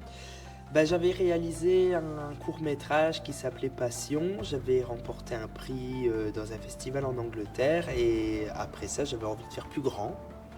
Donc j'étais parti sur l'idée de faire un long-métrage et j'ai repris un scénario de théâtre qui ensuite est devenu Comment épouser un monstre. Ok. Je ne l'ai pas encore vu, donc je ne peux Mhm. pas vraiment te poser de questions Non. dessus. Mais justement, que peux-tu nous en dire? Ben, c'est un film assez inédit puisque Voilà, on l'a dit, on l'a répété, mais c'est un film unique en Belgique puisque c'est le premier long métrage de ce type-là à avoir été réalisé avec un budget de 0 €. Quand je dis ce type-là, c'est-à-dire film années 50, reconstitution de décors, costumes, voitures, voilà. Et donc c'est une première belge, peut-être même européenne, mais ça, on va pas trop s'avancer dessus. Mais même si on sait que c'est fortement le cas. Ah, les films en costume, pour connaître le milieu du cinéma, c'est en général, on dit c'est le truc le plus cher à faire. Donc toi, tu l'as fait sans budget. Sans budget et donc voilà, c'était assez inédit. Donc c'est une première belge qui aura lieu le 14 février au Palais des Congrès de Mons. Et donc on attend près de 500 personnes qui viendront, suivies d'un after avec des voitures d'époque, des défilés, etc. Mais c'est vraiment un film inédit, les gens vont vraiment être replongés dans l'époque des années 50, puisqu'on part de Chicago, on arrive à Paris, ensuite on s'en va à Rio de Janeiro, donc il y a vraiment toute une intrigue autour de ça, et les gens vont vraiment avoir la possibilité de revoir un film comme un Louis de Funès ou un Bourvil d'époque. Donc voilà, très original. Ah bah oui, et justement le pitch de ça, si tu devais le pitcher vraiment. Alors moi j'incarne le rôle de Dean Gabor, qui est un jeune chanteur un peu has-been, quoi, qui va tomber nez à nez avec des mafieux dans une ruelle et va être témoin d'un meurtre. Et donc il va fuir ces mafieux et un ami va lui conseiller de partir en exil en France, dans l'infamie d'un milliardaire qui décide de le prendre sous son aile, mais la condition c'est de marier sa fille qui est dégueulasse. Voilà. C'est effectivement ce qui ressort dans la bande-annonce. J'avais quand même vu la bande-annonce et j'aime beaucoup la scène où tu demandes à tes amis alors elle est comment. J'ai oublié comment c'est tourné, mais un truc comme ça, je dis ah ça c'est Magnifique. c'est ça, Magnifique. ça c'est rigolo. Donc quand même, on va voyager. Alors tu dis Rio, Chicago, tout ça reconstitué à la Louvière, à Binche. Alors on n'a pas tourné les scènes ici. On a, comme c'était budget zéro, on a tourné les scènes grâce à l'intelligence artificielle. Puisque je l'utilise, moi je n'ai pas honte de le dire, je suis un artiste très très ouvert aux nouvelles technologies. Je n'ai pas peur de ces nouvelles technologies, au contraire je les utilise fortement dans mon travail actuellement et voilà, j'ai pas honte de le dire. Ah non, bah écoute, je suis moi-même réalisateur, je tourne actuellement un film qui s'appelle Les Champs hallucinés et je peux te dire que de l'IA, les spectateurs vont en bouffer aussi parce que moi aussi, je suis sans budget. Bon, ben t'as pas de budget, tu prends les outils à ta disposition et pour ça, l'IA est extrêmement intéressante pour ce genre de petits projets. Mais c'est ça qu'il faut utiliser, ce qu'on nous propose, il ne faut pas en avoir peur et je pense qu'en tant qu'artiste, on se doit justement d'utiliser les nouvelles technologies plutôt que de les contrer et de les contourner. Il faut avancer avec et c'est le meilleur moyen de rester pertinent justement, je pense. Tout à fait. Moi, je pense que la technologie, elle est là, elle est inarrêtable. Autant accompagner la vague plutôt qu'essayer de lutter contre. Donc pour ça, je suis d'accord avec toi. Donc les gens vont pouvoir revoir des décors d'époque reconstitués par IA en grande partie, et puis des décors naturels aussi, puisqu'on a quand même tourné au château de Monceau, etc. Dans des décors, des vrais décors, parce qu'à l'époque, le château était quand même décoré d'une certaine façon, et on a eu la possibilité de tourner dans ce même décor, mais toujours avec le décor d'origine. Chouette, ça c'est bien. bien. Donc ça c'est quand même top, on a su retrouver des lieux qui étaient encore intacts. Donc ça c'est bien. On a eu beaucoup de chance. Ah bah... Justement, quelle a été la plus grosse difficulté pour faire aboutir ce projet? La confiance avec les gens. De toi par rapport au... On a eu beaucoup de problèmes dus à la confiance et dus à la... Voilà, de donner sa confiance aux gens, pouvoir donner la possibilité aux gens de créer un projet aussi important, et on a eu beaucoup de bâtons dans les roues, beaucoup de jalousie, beaucoup de couteaux dans le dos, et ça a été, je pense, le point le plus difficile, honnêtement. Ah oui, il y a beaucoup de gens qui t'ont mis des bâtons dans les roues. 2 jours avant le film, on a été lâché par l'équipe d'origine. 2 jours avant, donc on avait toute l'équipe, 500 personnes, on avait les gens dans les hôtels qui attendaient, des gens qui venaient de France, etc. Et 2 jours avant, au téléphone, on nous appelle en nous disant on ne fait pas le film, quoi. Donc ça a été un moment difficile, mais moi je prends toujours le positif dans les situations négatives. Et pour moi, si c'est arrivé, c'est que ça devait arriver. Et finalement, le film s'est quand même fait. On a eu 2 caméramans au lieu d'un seul, donc c'est bien que ça soit arrivé. Ça a quand même été fait dans les temps, du coup, tu dis 2 jours avant. Ça a quand même été fait dans les temps, il était hors de question qu'on annule un tournage qui avait lieu du lundi. Il y avait des gens qui venaient de Marseille, il y avait des gens qui venaient d'Allemagne, de Paris. On n'allait pas les appeler en leur disant finalement on ne fait pas le tournage, c'est annulé, quoi. Et moi, ce que j'ai remarqué surtout aussi à ce moment-là, c'est qu'au lieu d'avoir du soutien, alors j'ai eu du soutien de certains proches, quoi, mais quand je vois aussi la réaction de certaines personnes qui à l'époque étaient dans mon cercle artistique, tout le monde m'a dit ne le fais pas le film, quoi. Annule-le, ne le tourne pas. Et moi je m'arrête pas à un non, quoi. Donc moi si on me dit non, ça sera un oui à un moment donné, donc je vais le faire, quoi. Et pourquoi ils te disaient de l'annuler, en fait? Parce que c'était des gens qui ne croyaient pas dans le projet, parce que c'était trop extravagant, parce que c'était trop ambitieux. On me l'a beaucoup reproché, on me le reproche encore, que mes projets sont trop ambitieux, que je vois toujours trop grand ou quoi. Mais je pense pas que c'est moi qui suis trop ambitieux, je pense que c'est eux qui le sont pas assez. Je suis assez d'accord avec toi. Je pense que les gens ont peur. Comme on dit, si tu veux atteindre les étoiles, il faut au moins viser la Lune ou quelque chose comme ça. Ou Mais atteindre je pense surtout que certaines personnes ont eu peur aussi du projet, parce que c'est vrai que c'était ambitieux, c'était une première. Et je pense que ces personnes-là ont eu peur de participer à ce projet et d'avoir une équipe complète sous la main, d'avoir des centaines de figurants. Et je pense qu'ils n'étaient pas préparés psychologiquement à ça. Je ne l'étais pas non plus. Personne ne l'était, je pense. Mais à un moment donné, il faut le faire, quoi. Et on l'a fait et on n'a pas eu de problème durant le tournage.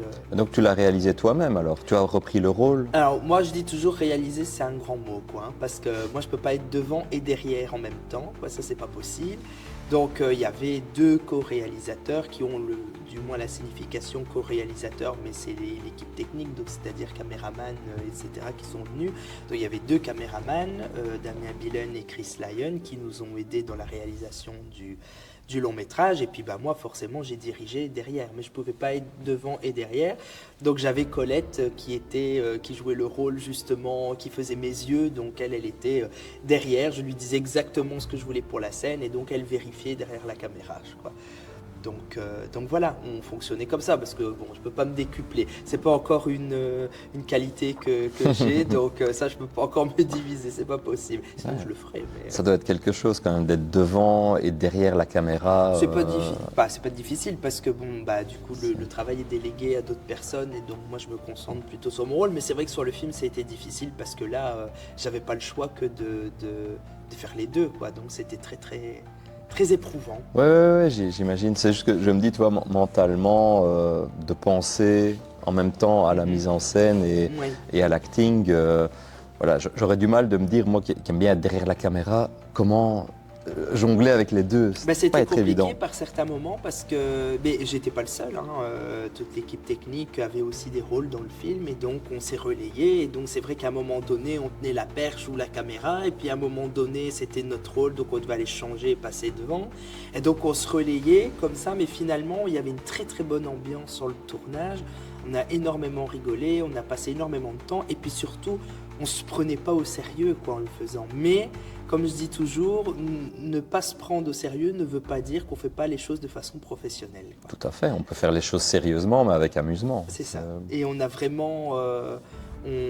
on a pris notre temps, on a fait ça tout doucement. Le film, finalement, il a mis 3 ans pour être terminé et sortir.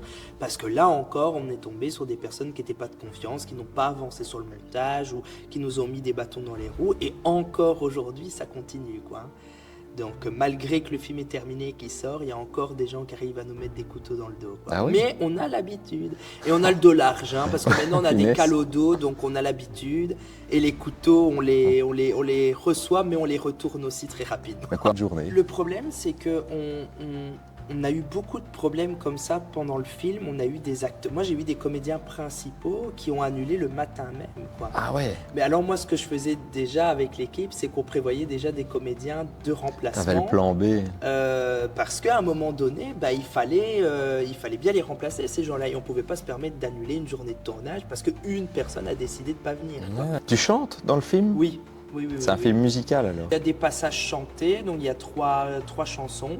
C'est pas musical tout le long, c'est pas comme La La Land par exemple, voilà, c'est pas du chanté tout le long, mais il y a des numéros musicaux dans le film, donc voilà, on a collaboré avec plusieurs danseuses, notamment avec l'école Artemis, avec laquelle on a collaboré pour ce projet, avec une dizaine de danseuses. C'était vraiment une superbe expérience. C'est la première fois que je dansais avec des danseuses à plumes, donc c'était pas mal, quoi. Ça change des vagins, hein, Ça probablement. change des vagins, ouais, du coup pour le One Man Show. Ouais, là c'était beaucoup plus classe, quoi, mais très très bien. Et ça c'est une scène clé du film aussi.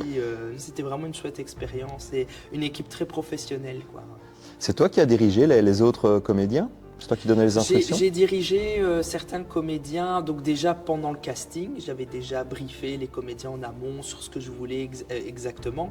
Après, je les ai quand même laissés s'imprégner du personnage parce que moi j'ai ma vision en tant que réalisateur, mais pas en tant que comédien non plus, puisque j'ai pas la prétention de dire que je suis un comédien. Donc moi, je les ai laissés s'imprégner du rôle, de donner leur touche personnelle et d'amener de l'authenticité dans le personnage.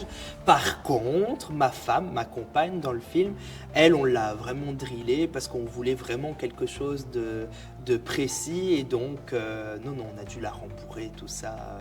Oui, tout le personnage. Et d'ailleurs, je me suis occupé moi-même en partie de certains maquillages, et coiffures. Voilà une facette de toi que je ne savais pas. Voilà, mais le maquillage, la coiffure, donc j'ai fait moi-même tous les maquillages de ma compagne dans le film que vous découvrirez puisqu'on va rien révéler avant le film, mais il faudra venir voir le côté affreux Jojo de cette personne. J'attends de voir. Mais Nathalie Tchulosy, qui est donc la comédienne qui interprète mon épouse dans le film, est une très bonne comédienne et d'ailleurs elle a une pièce qui s'appelle Le Gangster haute couture.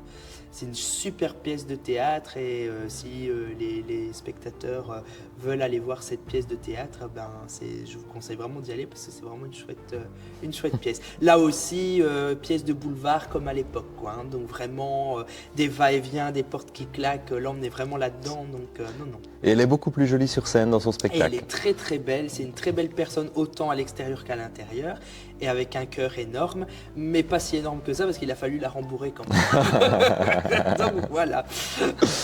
Je voulais te poser, au niveau de la mise en scène, est-ce que tu l'as réfléchi en amont ou est-ce que c'était vraiment, donc tu as expliqué tout à l'heure que tu devais donner des indications à tes co-réalisateurs. Est-ce que tu avais, un storyboard? Est-ce que tu avais vraiment pensé à tout ça? On n'a pas pu en fait parce que alors déjà d'une part parce que c'était très difficile de trouver des lieux années 50, etc. Donc on ne savait pas vraiment où on allait tourner exactement. Donc quand on arrivait sur les lieux, c'était un petit peu la découverte, quoi, parce que dès qu'il y avait des dates qui se présentaient, on prenait tout de suite les dates.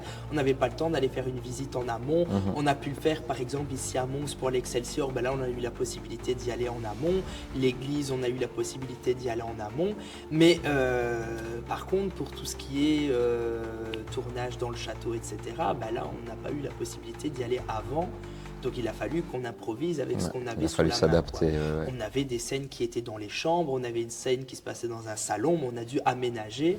On a fait comme dans la grande vadrouille, on a bougé les matelas et on a voyagé d'une pièce à l'autre. Et ça, c'était quand même folklorique, mais c'était vraiment une chouette expérience. Et comme je te dis, on a beaucoup rigolé sur le tournage et c'était vraiment une ambiance bon enfant, quoi. Tant mieux. Alors, c'est bien, merci Léo. Voilà, merci pour cette très belle anecdote. Non, c'est parce que j'avais une question, mais tu as dit tout à l'heure, j'allais te demander est-ce que c'était ta première expérience cinématographique, mais tu as dit tout à l'heure que tu avais déjà réalisé Passion, un autre court-métrage. J'avais réalisé Passion, j'avais fait un clip vidéo juste avant sur les Cougars, donc c'était aussi très narratif. Donc ça c'était en promotion, mon One Man Show. Mais Passion, c'était vraiment le premier travail et donc qui a remporté un prix dans un festival, au Festival Pinewood en Angleterre. Et ça a été une chouette récompense parce qu'en plus c'était une récompense qui venait du public puisque j'ai eu le prix du public. Et il n'y a pas plus belle récompense que le public. Donc voilà, c'est le meilleur prix que j'aurais pu avoir, que j'aurais pu rêver. Ah bah félicitations. Et donc ça, tu avais déjà le projet de faire ce long métrage avant le succès de Passion? Pas du tout en fait. Alors ça je le dis tout le temps, mais j'ai le tiroir Covid. Donc pendant les 3 ans de Covid, j'ai écrit 1 tonne de scénarios, 1 tonne de musique. J'ai déjà planifié mon parcours sur 10 ans, donc je sais déjà ce que je vais faire demain. Mais le projet du film, en fait, n'était pas prévu. Et quand j'ai fait Passion, qui lui, par contre, était prévu, c'est vrai que j'ai tout de suite dit que j'avais la possibilité de faire quelque chose de plus grand et de plus imposant. On avait déjà fonctionné de façon bénévole avec 0 € de budget par rapport au court-métrage. Et moi, je me suis dit, finalement, le court-métrage, c'est 20 minutes. Si on décuple 20 minutes, ça fait un film. Donc, on peut faire le film aussi avec 0 €. Et donc, j'ai repris un scénario de pièce de théâtre qui s'appelait Le Cochon, qui était un des nombreux scénarios. Je l'ai remanié un peu. Et j'avais décidé de le réaliser avec ce fameux réalisateur qui notamment avait réalisé Passion, mais qui m'a lâché 2 jours avant le tournage du film. Donc voilà. Mais on s'est arrangé et puis bon après on a fait le film et je regrette pas du tout, c'est une chouette expérience et puis voilà. Et puis je suis content que ça s'est passé comme ça s'est passé finalement parce que tout ça c'est de l'expérience et ça permet de grandir et c'est des erreurs que je commettrai plus et qu'on commettra plus non plus la prochaine fois et maintenant on tâche à bien sélectionner les personnes, mais c'est toujours difficile, on tombe toujours sur des cas désespérés. Surtout que allez, si vous aviez fait le court-métrage avant, a priori c'est un peu un ballon d'essai et puis en fait le court-métrage est vraiment devenu un brouillon quelque part, hein. C'était même s'il était très très bien réalisé, mais c'était devenu un petit peu un brouillon et le film est vraiment devenu quelque chose pour moi qui était un peu ça a vraiment dépassé mes attentes quoi. Je pensais pas à un moment donné me retrouver devant 200 figurants. Moi je me souviens très bien la première fois que j'ai mis le pied sur le tournage, les figurants ils me regardaient, ils savaient même pas qui j'étais quoi. Ils se disaient mais il est qui? Ils le savent toujours pas maintenant. Ils mais... savent toujours pas, voilà. je suis sûr. Et les gens se disaient mais qu'est-ce qu'il fout? Pourquoi il donne des indications? C'est qui? Moi ils pensaient que j'étais un figurant qui mettait mon grain de sel alors que j'étais réalisateur. Et je pense que les gens s'attendaient pas à voir un jeune diriger une aussi grande équipe et tout. Et les gens ont beaucoup de mal là-dessus aussi. On parle beaucoup des inconvénients d'être vieux dans le milieu artistique, mais être jeune, ça a aussi des gros points négatifs. Oui, justement, ça me permet d'introduire la question, est-ce que ta jeunesse, enfin, comment, le fait que tu sois jeune, qu'est-ce que ça a impliqué dans le milieu? C'est un frein parce que malheureusement, le milieu artistique, je suis désolé de le dire, mais c'est un milieu qui est largement poussiéreux et il y a énormément de personnes âgées qui contrôlent encore le système et dont nous, les petits jeunes, on n'est pas pris au sérieux, qu'on est mis de côté, on ne sponsorise pas nos travaux, on n'a pas de budget, on ne nous aide pas, donc... Et ça, je trouve ça triste. Il y a des personnes qui le font, mais encore une fois, c'est toujours les gens qui n'ont pas de moyens qui aident les petits jeunes à monter, à se mettre en place. Et les personnes qui ont les moyens ne le font pas. Et je trouve ça très, très triste. Donc, être jeune dans le milieu artistique, c'est quelque chose qui est handicapant et on n'est surtout pas pris au sérieux, quoi. Encore aujourd'hui, malgré qu'on a le film et qu'on est sold out et qu'on a dû déplacer le lieu parce qu'on a trop de gens, on nous claque encore des portes en nous disant qu'on ne peut pas avoir certains lieux parce que ça ne va pas, quoi. Des communes qui s'estiment être engagées culturellement, qui en réalité ne le sont pas du tout, quoi. C'est quand ça les arrange, surtout financièrement, quoi. Et ça, c'est problématique quand on est jeune, qu'on arrive, qu'on n'a pas d'argent. Ah oui, mais si vous n'avez pas d'expérience, on ne peut pas vous prendre. Mais on ne nous donne pas la possibilité. Donc, tu as passé 3 ans sur ce film. À quel moment tu t'es dit, c'est bon, maintenant, il est fini? Parce que moi, allez, je fais des vidéos YouTube, j'ai toujours envie de changer des choses. Et sur un aussi gros projet, je me dis, à quel moment tu t'es dit, c'est bon, maintenant, j'y touche plus? En fait, à partir du moment où j'ai assemblé toutes les scènes les unes aux autres et que le montage était terminé, pour moi, le film était fini. Il restait le son, la colorimétrie était déjà faite parce que j'ai fait la colorimétrie en même temps que je montais les scènes. Mais quand j'ai eu fini vraiment l'assemblage de toutes les scènes, pour moi, le film était terminé. Donc, voilà. Donc ça a été assez facile de mettre le point final. En réalité, j'ai regretté de ne pas avoir fait le montage moi-même plus tôt parce que c'est ça qui nous a fait perdre le plus de temps. Parce qu'on avait collaboré avec des monteurs, puis finalement ça s'est pas fait, on a perdu beaucoup de temps à cause de ça. Et finalement, à partir du moment où moi j'ai commencé le montage, j'ai fait le montage du film en 2 semaines. Ah oui, d'accord. Donc ça a été relativement Comme quoi, vite, oui. Je me souviens, soyons transparents, il y a quelques années, il y a 2 ans, je pense que tu m'avais demandé si je pouvais aider, mais je ne connaissais pas du tout le programme DaVinci Oui. que tu utilisais. Et c'est toi d'ailleurs qui m'a donné ce nom. Oui. Maintenant, je l'utilise, donc maintenant je pourrais Mais c'est t'aider, un mais à très l'époque, bon je ne pouvais site, pas. de montage, voilà. Voilà. On n'est pas sponsorisé par eux, C'est ça, mais on a voilà. un truc commercial. DaVinci, c'est pas mal, voilà. Voilà. Il y en a d'autres qui sont pas mal parce que j'ai fait une partie du montage sur DaVinci. Après, je suis passé sur un autre logiciel, mais je sais plus le nom. Mais Moi, je travaillais sur Vegas, voilà, on saura Voilà. tout. Mais, L'X Première, on va tous les citer comme ouais, ça. oui, première. Non, il y en a qui sont vraiment très très bien. Je pense que j'ai peaufiné mon montage de film sur CapCut. Donc, Ah oui, voilà. Ah bon, Donc, bon, c'est pas mal. Hein. c'est un logiciel de montage. Ouais. Alors moi, j'en ai fini pour les questions. Il y a Blaise qui me fait ça derrière, mais bon, oui, je sais bien. Bon. DaVinci, c'est mieux quand même. Voilà, je pense, un très beau moment pour terminer cette section cinéma. Est-ce que tu veux rajouter un mot sur ton film avant qu'on passe à la section plutôt musique? Ben, je conseille aux gens de venir nombreux le 14 février, de venir voir ce film. C'est une première belge unique en Belgique. C'est le premier film belge réalisé avec un budget de 0 € de ce type-là. Et franchement, c'est une avant-première extraordinaire. Dans un cadre extraordinaire, au Palais des Congrès, c'est extraordinaire, avec des gens extraordinaires. Et cette interview est extraordinaire. Voilà. Merci bien. Nous allons donc envoyer le jingle musique. On va passer à une section musique et chant. Petite question toute bateau pour commencer. Qu'est-ce que tu aimes écouter comme musique? Alors moi j'écoute beaucoup de la pop, du funk, du disco, beaucoup de vintage, j'écoute aussi du jazz, donc je passe d'un genre à l'autre.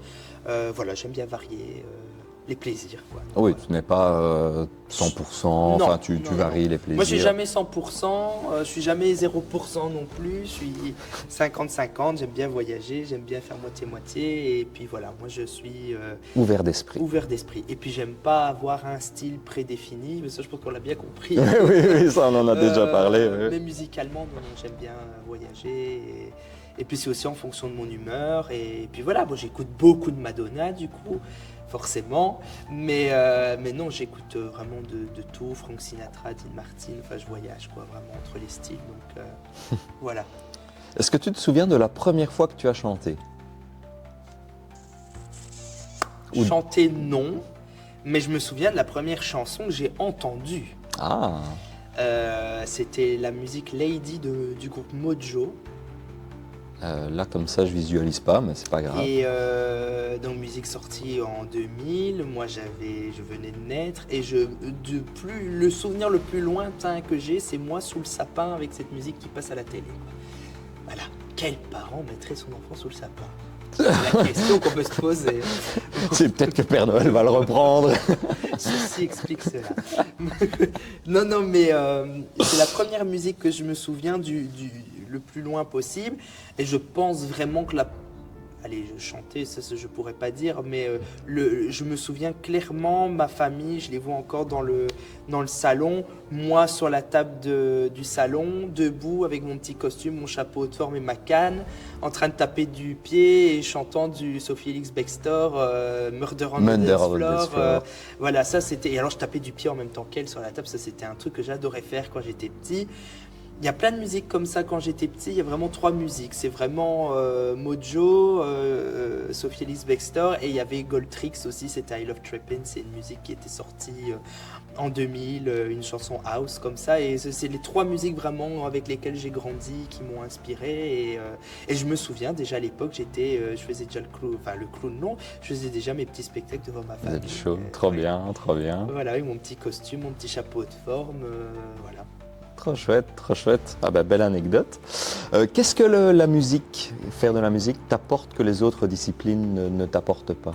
Mais la musique, en fait, c'est la combinaison de tout ce que j'aime faire, quoi. Donc il y a vraiment le chant, il y a la danse, il y a les clips, il y a le travail de l'image aussi, il y a la communication forcément, puisque tout ça, ça compte beaucoup dans la musique. Et donc tout ce que j'aime se retrouve dans un seul et même projet. Chose que je fais pas forcément dans le one-man show ou que je fais pas forcément dans le cinéma, même si j'essaye toujours dans mes projets d'assembler tout ce que j'aime. Dans le film, je chante, je danse. Dans mon one-man show, je chante, je danse, je fais de l'humour. J'essaie toujours d'assembler, mais la musique, c'est vraiment la combinaison réellement des trois, quoi, en un seul. Et puis je peux vraiment m'exprimer librement, quoi. Là, je peux vraiment aborder des thématiques que je pourrais pas aborder dans l'humour ou même au cinéma. C'est vraiment des thématiques que je peux aborder que dans la musique. Ah oui. Bah, justement, comment tu décrirais ton univers musical? Tout à l'heure, on a dit que c'était un peu plus sombre. Mais... C'est sombre. Alors, pour parler de l'album, du coup, puisque Rébellion sera mon premier album sur lequel je suis en train de travailler actuellement, c'est un univers très sombre, mais très pop, underground, house, inspiré des musiques des années 90. Donc, ça va bouger énormément.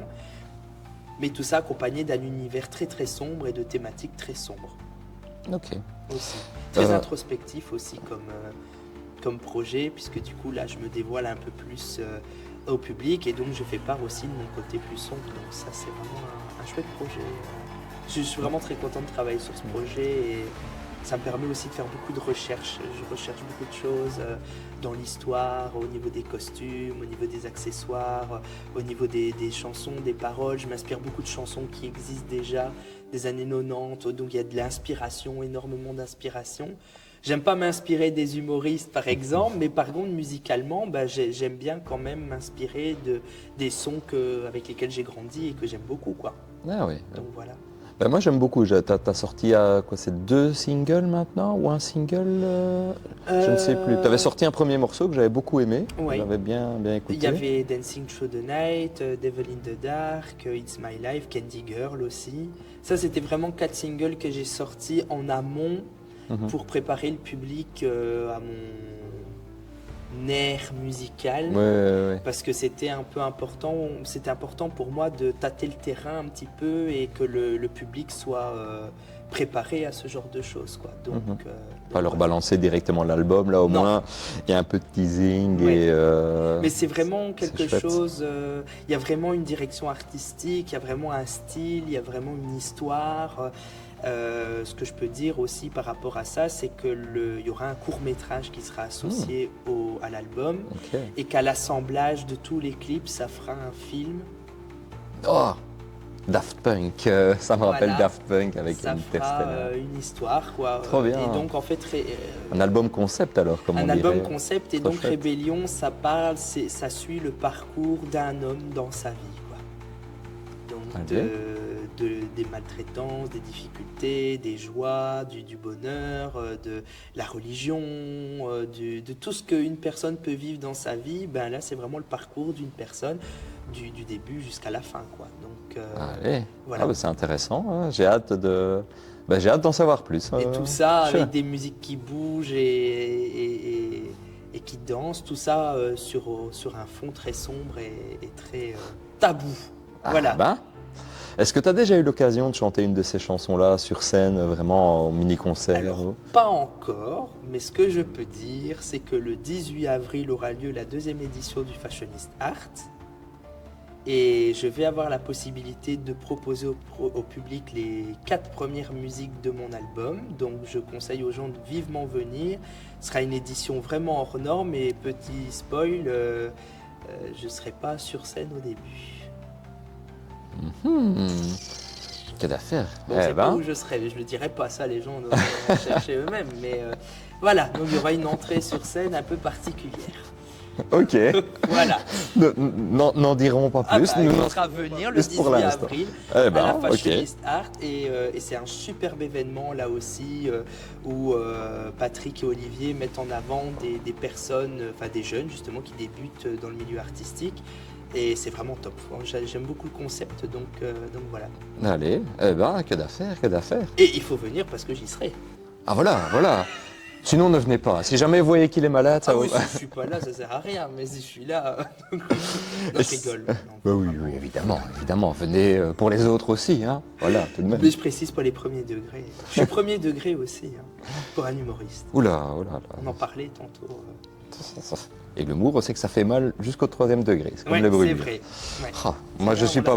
Non, mais moi, je suis pas fait pour être humoriste. Hein, c'est comme l'Oasis.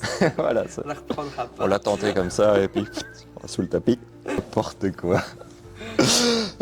Écoute, au niveau de... Oui, non, j'avais quand même une question. Au niveau de l'écriture même d'un morceau, Comment tu écris un morceau musical? Est-ce que tu fais aussi la musique ou juste les paroles? Comment ça se Je fais passe? les deux, mais alors moi généralement ce que je fais c'est que je fais l'instru et sur base de l'instru ensuite je trouve les paroles.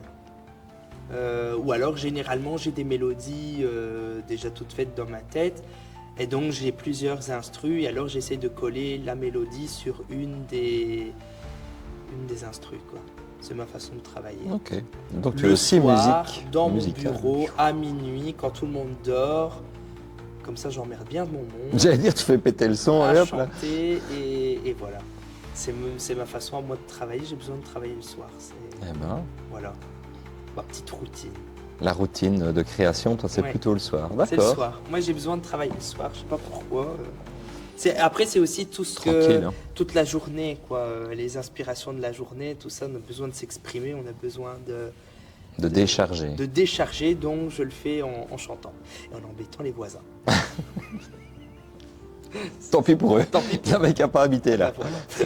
Faut déménager de chapelle, hein. Écoute, qu'est-ce que tu veux. Tu fais aussi du dessin. Oui. On en avait un petit peu parlé. Et donc, tu as tout un projet autour de Marilyn Monroe, qui est, donc, on ne va pas revenir dessus, une de tes icônes déesses favorites. Est-ce que tu peux nous parler de ce projet de plus de roman graphique? Bah alors de base j'étais parti sur l'idée de faire une bande dessinée qui est toujours d'actualité d'ailleurs hein, puisque je travaille toujours dessus. Mais au mois de juin ce sera le centenaire de Marilyn Monroe et pour les 100 ans on va organiser un événement en hommage à Marilyn et donc pour l'occasion je vais sortir un recueil de poésie accompagné de dessins. Des petites poésies philosophiques inspirées de la vie de Marilyn ou de Marilyn elle-même. Et donc voilà, l'occasion aussi pour le public de découvrir et redécouvrir Marilyn, et puis aussi de découvrir une autre facette de moi qui est l'écriture de poèmes. Et là, le public va pouvoir découvrir ça.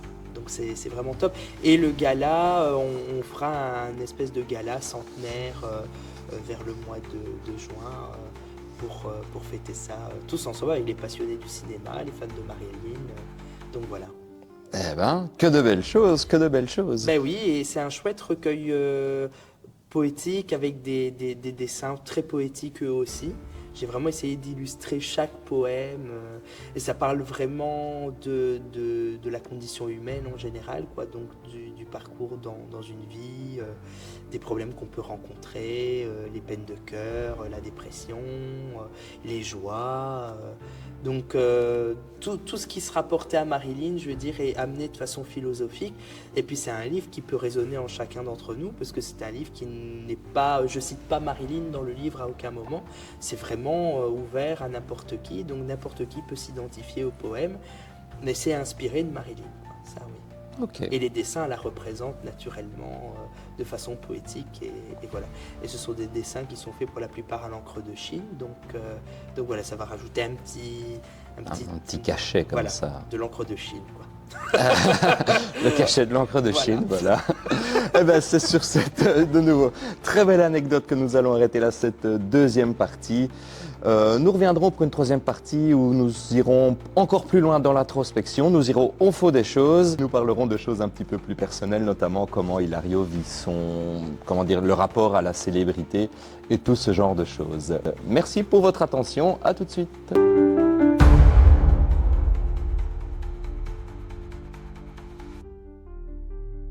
Et nous sommes de retour après cette page de publicité, toujours dans Introspectus, toujours avec Hilario qui ne s'est toujours pas enfoui en courant. Toujours pas. Et je t'en remercie. En fait, ce que les gens ne savent pas, c'est que je l'ai attaché à sa chaise. Il ne peut pas bouger, C'est en ça. fait. Voilà. Et donc, nous sommes dans cette troisième partie. On va plutôt parler de toi et de ton rapport un peu comme ça à la célébrité et tout ça, à ton image. Comment justement vis-tu ton image publique? Est-ce que tu t'es construit un personnage public? Moi, je vais juste te dire pourquoi je te pose cette question, parce que moi, ça ne se voit peut-être pas, mais je suis quelqu'un d'extrêmement timide. J'aime être chez moi, à l'abri des regards. Et en fait, je me suis construit une espèce de personnage de Geoffrey Claustry au public, où je suis quelqu'un de très extraverti, alors qu'en vrai, c'est pas du tout le cas, normalement. Donc, est-ce que tu as quelque chose comme ça? Oui, bah, quand on est artiste et quand on se produit devant des gens, je pense qu'on est obligé quelque part d'avoir des doublons. Moi, personnellement, j'en ai 4. Je dis toujours, j'ai le moi public, sur scène, moi artiste, voilà, tout public. Puis il y a le moi privé que les gens connaissent, côtoient, voilà. Puis il y a le moi avec la famille, etc. Donc encore plus, voilà, plus accessible, plus privé. Et puis il y a le moi tout seul, quoi. Quand je me retrouve tout seul avec moi-même, que je chante tout seul ou sous la douche ou des trucs. Et quelles sont les grandes différences, tu dirais, ton image publique, qu'est-ce que tu On se adaptes en permet de public? faire beaucoup plus de choses. Moi, j'ai toujours eu la capacité de m'adapter en fonction des gens avec qui je me trouve. Donc je parle différemment, je me comporte différemment, je me tiens différemment. J'ai la capacité vraiment à pouvoir m'adapter à la personne en face de moi. Et sur scène, c'est pareil, quoi. Quand je suis sur scène, je dois vraiment me créer un personnage qui en quelque sorte est un petit peu une caricature du moi de tous les jours, quoi, hein, puisque c'est moi beaucoup plus extravagant. Ouais, tu pousses les curseurs à fond. Voilà. Et puis après, il y a le moi, par exemple, quand je vais à l'école, etc., où là, je suis déjà un peu plus accessible, mais toujours avec cette facette publique. La famille me connaît avec justement cette facette beaucoup plus proche et beaucoup plus accessible. Et puis le privé tout seul, là, c'est vraiment, comme je disais tantôt, les côtés sombres, les côtés un peu plus intimistes. Donc voilà. Donc on est 4. Voilà. Ils sont 4 dans ta tête. Nous sommes 4. Aujourd'hui, là, je m'adresse auquel? Tu ne sauras jamais. Oh là là là là, en fait, ils s'entrecroisent comme Ils ça. s'entrecroisent, voilà. C'est un peu borderline. C'est ça. Je suis pas tout seul dans ma tête. Est-ce que le regard des autres influence ta création, dans le sens où si tu sais que tes parents, tes proches vont voir ton film, ton spectacle, tu te dis, là on n'est pas sur de l'autocensure, c'est plutôt, oh là là, j'ai peur de choquer mes proches ou les gens qui me connaissent vraiment. Au départ, c'est vrai que j'avais peur beaucoup du regard de mes proches, de ma mère, de mon père, surtout de mon père, parce que c'est vrai qu'il est très critique. Ils me soutiennent beaucoup, quoi. Mais mes parents sont quand même critiques. C'est les premiers à critiquer. En fait, j'ai eu beaucoup de chance. J'ai pas eu des parents qui m'ont dit oh c'est super, ce que tu fais, tout est bien, tout est beau, tout est parfait. C'est les premiers à me dire quand c'est naze, quoi. Donc vraiment. Et ça c'est bien. C'est un gros point positif. Ouais. Et c'est vrai qu'au départ, j'avais vraiment peur du regard de mon père par rapport à mon travail. Et c'est vrai que j'avais mis une petite distance aussi par rapport à ça, en prenant un peu de recul. Mais c'est vrai que maintenant, j'ai plus peur du tout, parce que même lui, je pense, maintenant, il préfère ne plus voir quand je fais quelque chose ou quoi. Il le voit le jour où ça sort. Donc si je fais mon one-man show, il y a le jour du spectacle et voilà. Mais il préfère ne pas voir les coulisses, comment on prépare, les vannes et tout, parce qu'alors il va critiquer, quoi. Ah ouais, ouais. Et je pense qu'il a besoin aussi de l'approbation des autres, quoi. Donc si les gens aiment bien, il va bien aimer, quoi. Ah ouais, ouais, d'accord. Voilà. Mais c'est vrai qu'aujourd'hui, j'ai moins peur du regard de mes parents qu'avant. Parce que quelque part, comme j'ai une facette publique, c'est pas moi qui juge, c'est pas leur fils, c'est le personnage public, quoi. C'est le Hilario. Voilà. Ouais, d'accord. L'autre, là. C'est l'autre, là. C'est fou, il a encore fait une mauvaise vanne. Je vous raconte pas la blague de l'Oasis, hein. Ça, c'est... Est-ce qu'on t'a déjà collé une étiquette qui était fausse et dont tu as dû te défaire ou contre laquelle tu te bats? Encore maintenant, l'étiquette de l'humour, c'est quelque chose qui est difficile à mettre de côté. Parce que tu as été connu comme humoriste au départ. Ça a été pendant toute une période l'élève de l'école du rire, donc j'ai voulu un peu enlever cette étiquette, parce que ça faisait quelques années que j'allais plus à l'école du rire, et puis je faisais déjà des choses avant l'école du rire, donc j'aimais pas trop l'étiquette. Je suis reconnaissant de tout ce que j'y ai appris, mais je vais dire l'étiquette était vraiment un petit peu embêtante, quoi. Pas gênante, mais réductrice. Voilà, réductrice.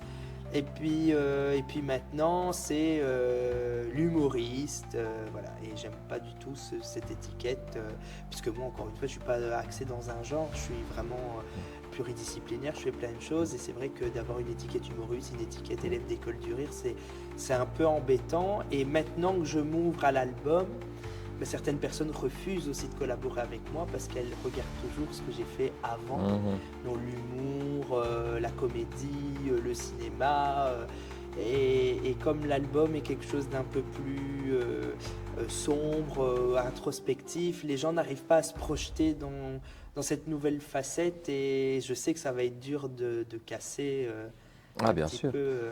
Tu es loin d'être le premier, hein. On pense à Coluche, Jim Carrey, américains, ils sont très connus pour leur comédie et quand ils font des rôles à contre-emploi, c'est oh, mais ils savent jouer autre chose que la comédie. Bah oui, c'est juste qu'on les a toujours enfermés, collé l'étiquette d'humoriste, Ouais. alors que pas spécialement. Et donc oui, tu devras malheureusement, je pense, te battre, faire tes preuves, Ouais, c'est pas facile. De toute peut-être façon, 2 il fois faut plus. toujours prouver aux gens qu'on est capable de faire quelque chose, quoi.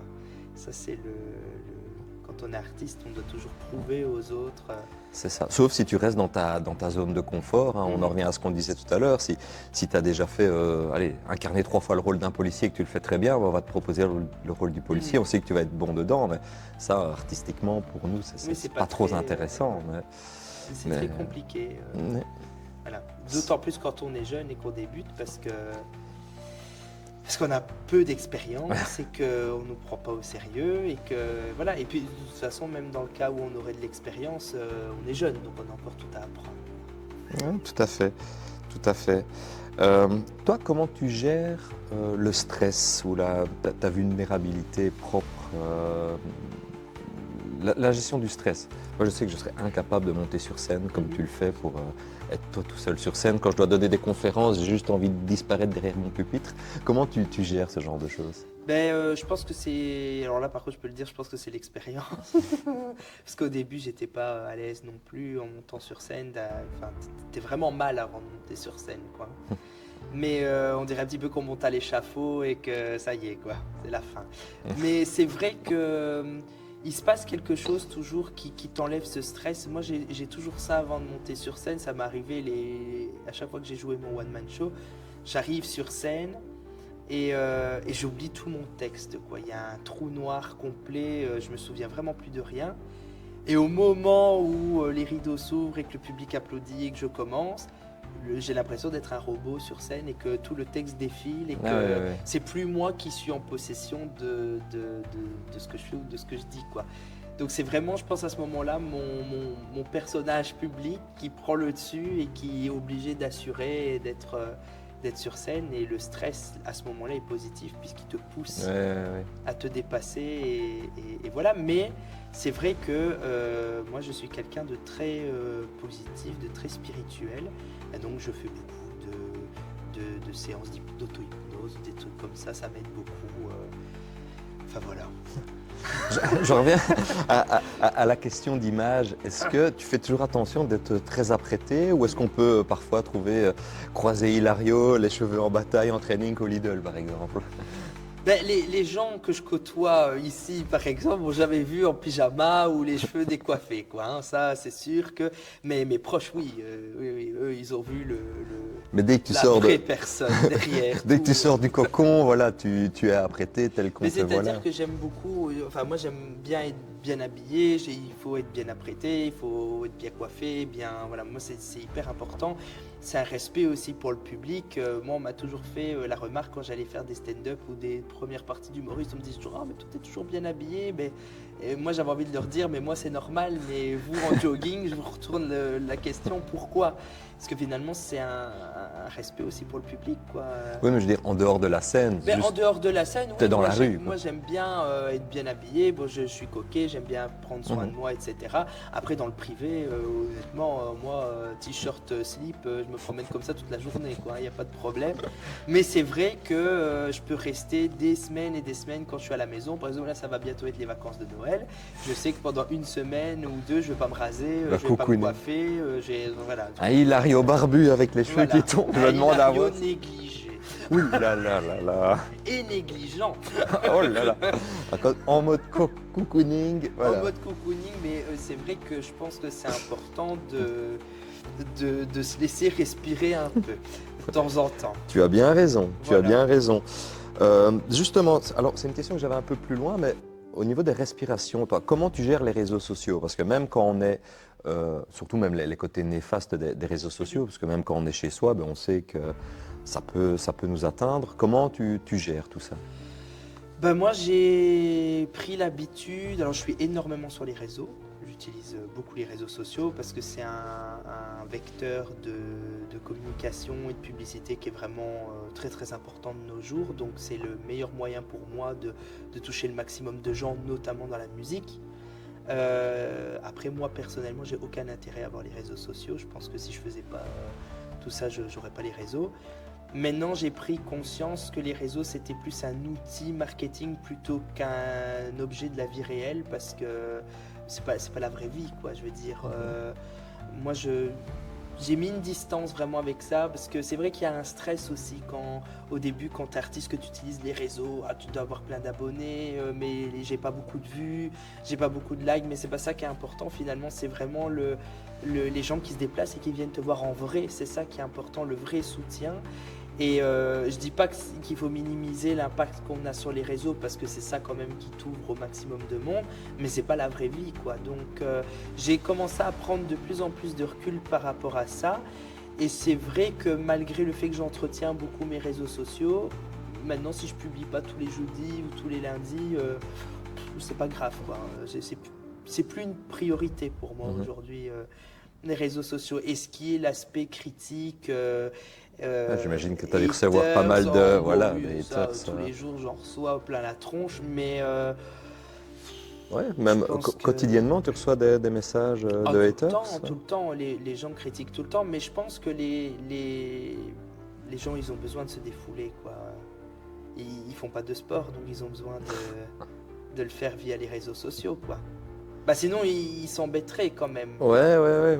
Moi, c'est un truc, ça, je peux pas concevoir d'être le hater de quelqu'un. Tu vois, je dis si j'aime pas ce qu'il fait, je l'ignore. Toi, c'est tout. En fait, le truc que j'ai remarqué aussi, c'est que les gens souvent quand ils me critiquent moi.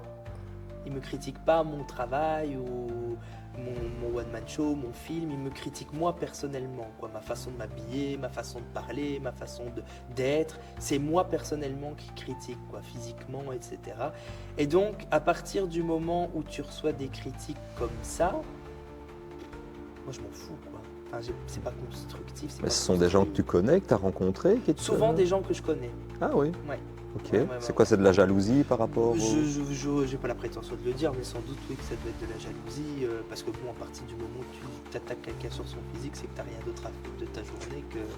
Non, c'est ça, je peux pas concevoir qu'on n'aime pas ton travail, vu l'humour noir et tout ça. Moi, je peux concevoir qu'on me critique dans le sens où je suis sur les réseaux, je m'expose, donc je suis conscient qu'on va me critiquer, mais je ne cautionne pas et je comprendrai jamais qu'est-ce qui pousse ces gens à un moment donné à laisser un commentaire, quoi. Oui, c'est ça.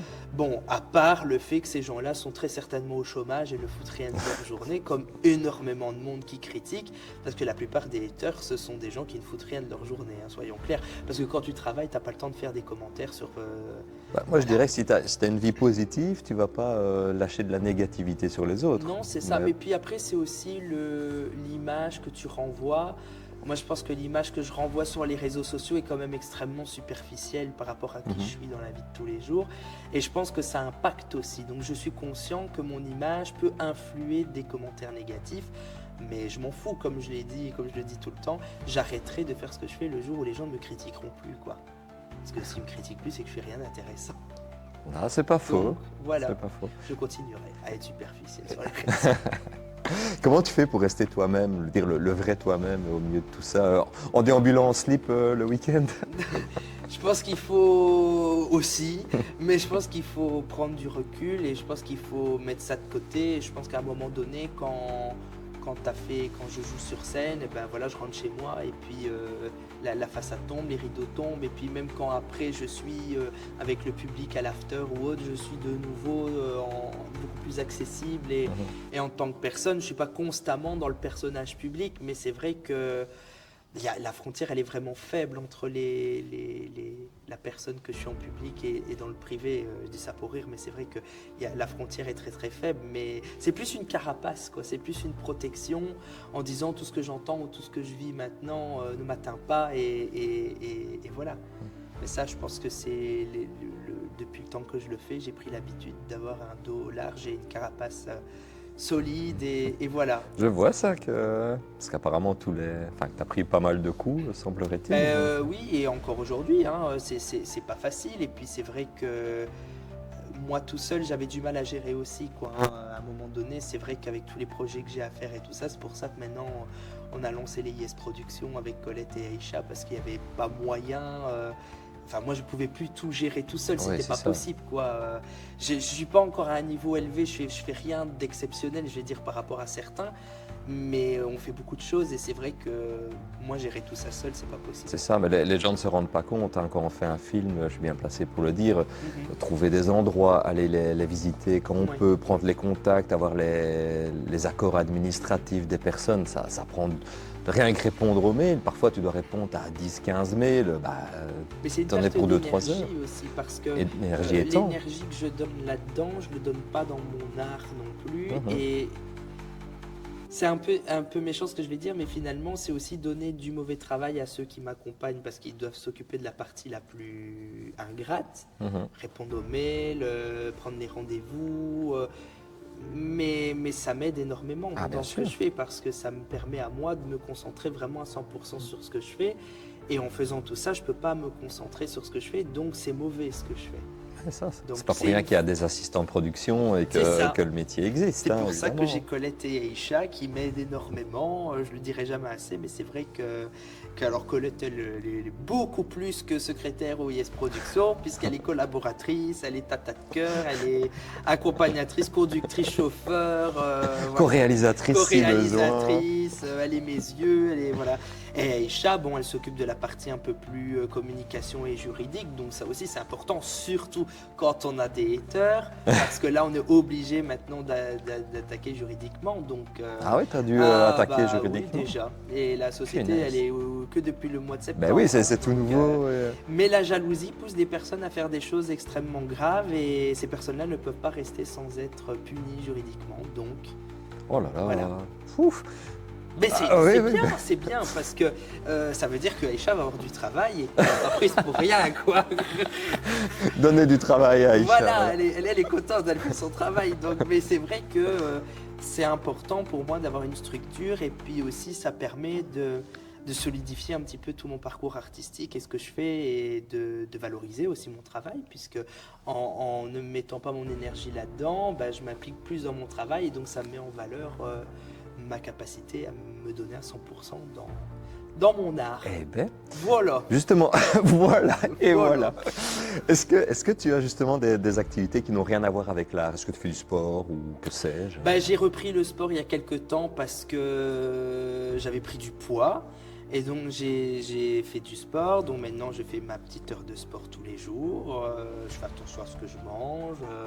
Voilà. Je pense pas, t'es pas je photographe ou cours, pour le plaisir, Non, course à pied, non. se vider la tête. Non, c'est pas obligatoire. Hein, moi, je fais du foot en salle. Voilà. J'ai fait un peu de boxe pendant Ouh. des années. Bon, j'aimerais bien reprendre, mais c'est vrai que j'ai pas, voilà, pour le moment, j'ai pas trop le temps. Mais c'est vrai que voilà, j'essaye de me maintenir en forme. Bah oui, donc voilà, tu fais quand même du sport, histoire de... J'étais obligé parce que je vais pas savoir me mettre des gaines à chaque fois que je vais quelque part. Vous saurez tout, mesdames et Vous messieurs. saurez tout, c'est ça. Mais à chaque fois, je suis obligé comme un saucisson, un gros salami, quoi. Ça, c'est bon, quoi. Hein. Et alors, les haters, tu vois, c'est ça que je dis, c'est ça qui est négatif. Ils font beaucoup de critiques sur mon physique. Eh ben, il y en a eu sur mon poids, ben, j'étais d'accord avec eux, quoi. Ah non, ça, j'étais d'accord. Donc, Et ils t'ont ben, grâce motivé. à eux, j'ai fait du sport et j'ai maigri, quoi. Ah bah comme quoi. Voilà. Voilà, Et bientôt, je serai trop mince. Donc, on va me critiquer. c'est ça. Là, je Oh, devrais ça- reprendre. C'est terrible quand même. Ah oui, j'allais dire, mais- T'imagines De toute façon, t'as des haters n'importe quand. Vous êtes trop normal, monsieur. Voilà. Vous On est avez toujours perdu votre critique. côté étrange. On est toujours critiqué de toute façon. Eh ben. Quels sont tes projets à court terme? Ah bah alors, pour le moment, beaucoup de choses, puisque le 10 janvier, on aura la première édition du Gala Yes Production qui aura lieu au Centre culturel de Chapelle-les-Herlémont. Les tickets sont directement disponibles via la billetterie du Centre culturel. Et donc, cet événement va présenter ma structure Yes Production, mais présenter aussi d'autres artistes, des chanteurs, des humoristes, des vidéastes qui vont venir présenter leurs courts-métrages, leur musique. Et ce qu'on voulait surtout, c'était montrer la diversité qui me représente aussi quelque part et qui représentera les Yes Productions et faire rayonner justement cette diversité culturelle en présentant d'autres artistes qui sont des amis ou des artistes que j'apprécie personnellement, ou les deux, et voilà, de les présenter au public. Donc ça, c'est le 10 janvier. 14 février, avant-première de Comment épouser un monstre. Événement hyper important, on ne le répétera pas encore. Comment tu te sens, Théa? Est-ce que tu es angoissé à l'idée de présenter? Je suis content que ça se finisse enfin. Parce que franchement, ce film, depuis 3 ans, on le traîne. 3 ans, c'est long. C'est un boulet, le truc, quoi. Mais vraiment, hein. Donc on est content de le présenter au public, je suis très très content, j'ai hâte que le public le voit, mais c'est aussi un soulagement de se dire enfin, quoi, parce que 3 ans, après 3 ans, c'est long, long. c'est bien, mais je suis très excité, je pense que je réalise pas encore que le film sortira le 14 février, mais je suis vraiment content. Et quand tu te revois à l'écran, du coup, tu avais 3-4 ans de moins. Et 10 kilos de moins. Mais non, mais encore une fois, j'ai dû me regarder parce que j'ai fait le montage et c'est vrai que moi n'aimant pas me regarder, je dois avouer que dans le film j'ai eu beaucoup de facilité à me regarder, donc bon, en même temps j'étais bien avec 10 kilos de moins. Mais non, c'était chouette et puis non, c'était vraiment une partie de plaisir de revoir les rushs et de pouvoir monter le film, et j'ai vraiment hâte que le public le découvre, et je dis pas que ce sera un Spielberg, mais c'est vraiment un film unique et original, et je pense que les gens vont vraiment rigoler. Donc ça, c'est le 14 février. 14 février. Ensuite, et alors avril. 18 avril, Fashionist Art à Dour. Voilà. Donc les gens retrouveront les infos sur mes réseaux de toute façon. Et là, je présenterai en exclusivité les 4 premières musiques de mon album, les officielles, quoi, donc les vraies musiques, pas des singles ou voilà. Et avec un show extraordinaire, puisque comme je l'ai dit, une entrée surprenante qui ne se fera pas par la petite porte de la scène. Mais du coup, tu parles de l'album. Quand est-ce qu'on peut l'attendre, cet album? Alors l'album, moi je vais commencer à travailler sur les visuels directement après le 14 février. Donc on va commencer tout doucement à faire des réunions par rapport aux clips vidéo, etc. Et puis ensuite, voilà, on diffusera au compte-gouttes les clips, puis l'album sortira. Donc une partie sortira sur les plateformes de streaming. Donc à mon avis, il va y avoir un single qui va sortir courant 2026. Allez, peut-être 1 ou 2 singles qui sortiront, puis l'entièreté de l'album, et puis ensuite il y aura...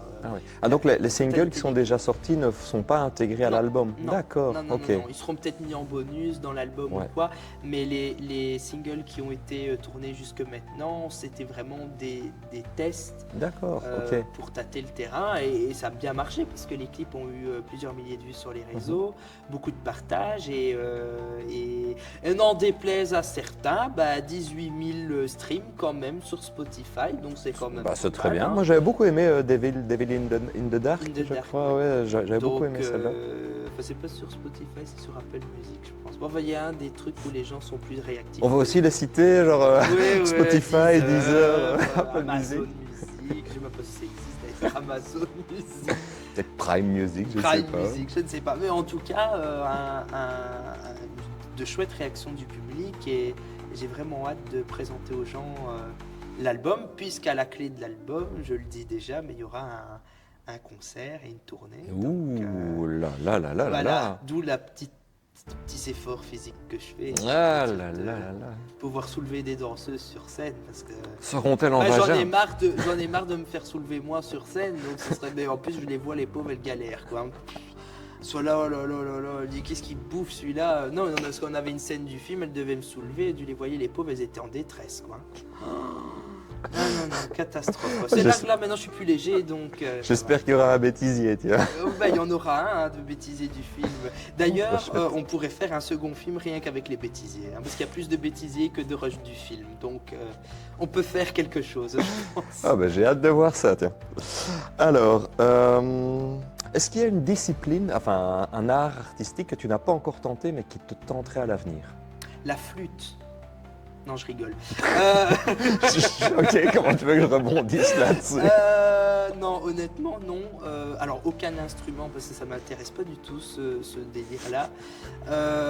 Pas que c'est pas intéressant. En fait, alors, ça, j'ai eu une discussion avec un ami il y a pas longtemps qui me critiquait un peu sur le fait que je ne faisais pas d'instrument, que je ne pratiquais pas d'instrument. Mais je lui ai expliqué que la voix, c'est déjà un instrument en soi. Hein. Donc, je pratique un instrument. Ben oui, ça se travaille quand même, la bien voix, sûr. évidemment. Mais je ne pratique pas de guitare, ni de flûte, ni de pipeau, ni de trombone. Le triangle. Ou de triangle. Mais ce que je peux dire, c'est que quand j'ai la diarrhée, je fais bien le trombone. Voilà. Donc c'est vraiment pas mal. Écoute, celle-là, je propose qu'on la garde quand Celle-là, on même. la Elle était garde. pas mal. Elle était pas mal. Mais non, pas d'instrument. Je joue pas d'instrument. Et une discipline qui me plairait, bah, hormis la boxe que j'ai pratiquée un petit peu en sport, j'aimerais bien reprendre. Mais j'ai pas vraiment une passion particulière pour un autre domaine. La danse, que je commence tout doucement à toucher du doigt, puisque avec l'album et avec les clips et le concert, je vais devoir déménager sur scène. Donc, Ah, je pensais que tu savais déjà danser, enfin, parce que tu es oui, quand ça, même c'est assez... naturel. Voilà, tu as une corporalité Avec une naturelle. répétition, ce sera encore mieux. Ah, là, Voilà. j'attends de voir les chorégraphies de fou, hein. Ouais. Lady Gaga sur scène. Hein. Oui, bah, ce sera mieux. Ah, voilà. Attention, Ce ça sera aurait... Lady Cracra et moi je serai. Ah, là, voilà. Non, mais ça Lady va. Lario. Lady Voilà. Lario. Mais ça va être bien, franchement. Ça, j'ai vraiment hâte de présenter au public parce que ça va vraiment déménager.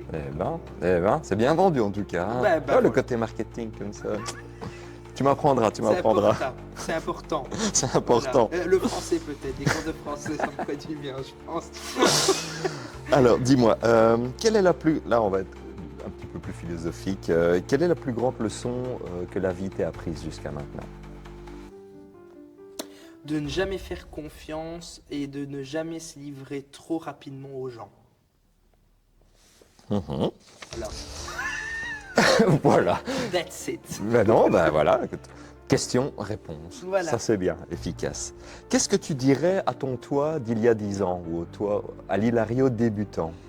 Eh ben, qu'il va faire ce qu'il aime bien et que, en revanche, il doit continuer le sport pour éviter de prendre ses 10 kilos. Est-ce que tu le mettrais en garde contre certaines Oui, choses? oui, parce que enfant, on m'a toujours dit que le milieu artistique, c'était un milieu de requins. Mmh. J'ai entendu cette phrase un milliard de fois, mais on n'explique jamais aux jeunes c'est quoi un milieu de requins, quoi. Moi, je me suis dit, bah oui, des gens jaloux, il y en a partout, mais c'est pas les gens jaloux, c'est les gens qui t'entourent. Dans les gens qui t'entourent, tu en as... On a tous là. Hein. Mais non, eux, ça va, eux, ça va, sinon ils ne seraient pas là. Mais dans ceux qui t'entourent, il faut faire attention parce qu'il y en a toujours un qui te plante un couteau dans le dos. Un Ok. Judas. Un Judas. Voilà. Et d'ailleurs, dans mon album, j'ai une musique qui s'appelle Judas Lies, qui aborde justement la thématique de la tromperie et voilà, du côté faux, de l'amitié, tout ça. Donc, Ok. voilà. Si tu pouvais changer quelque chose que tu as fait, ce serait quoi? Un regret, on va dire. Que si tu pouvais changer Bah, quelque chose. honnêtement, rien du tout. Parce que je pense que toutes les mauvaises expériences que j'ai eues dans ma vie, je les ai utilisées comme des choses positives. Et que si elles n'avaient pas existé, je pense pas que j'aurais fait tout ce que j'avais fait jusque maintenant. Donc pour moi, c'est vraiment une chance. Il y a Blaise qui traîne par terre, qui rentre. Il faut voir parce qu'il fait ça bien. En fait. Oui, je suis désolé, je t'ai vraiment vu passer là. On a l'équipe technique qui voyage au sol. Pendant cette phrase hyper philosophique. Je suis désolé, j'ai essayé d'ignorer, mais bon, je ne sais plus, du coup, j'ai Moi non perdu le plus. fil. Mais Perdu le fil. non, je disais que sans ces épisodes négatifs, j'aurais pas pu évoluer comme je l'avais fait et j'aurais pas pu faire tout ce que j'ai fait jusque maintenant. Donc je suis très content. Oui, tu as tourné C'est ça. positivement, tu as tiré des leçons de chacune Mais des... en fait, quand je dis que je des suis choses. quelqu'un de positif, ça veut pas dire qu'il n'y a pas de négativité autour de moi, mais ça veut surtout dire que j'utilise la négativité comme une chance Mhm. de le transformer en quelque chose de positif. Donc voilà. Ouais. C'est un petit Bah, peu c'est ma bien. philosophie de vie. C'est très bien ça, un C'est beau ça mantra. que tu voulais comme réponse. L'agression. Bon.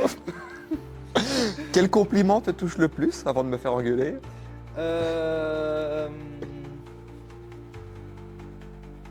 Ah, Un jour, une dame m'a dit que j'avais des belles petites oreilles.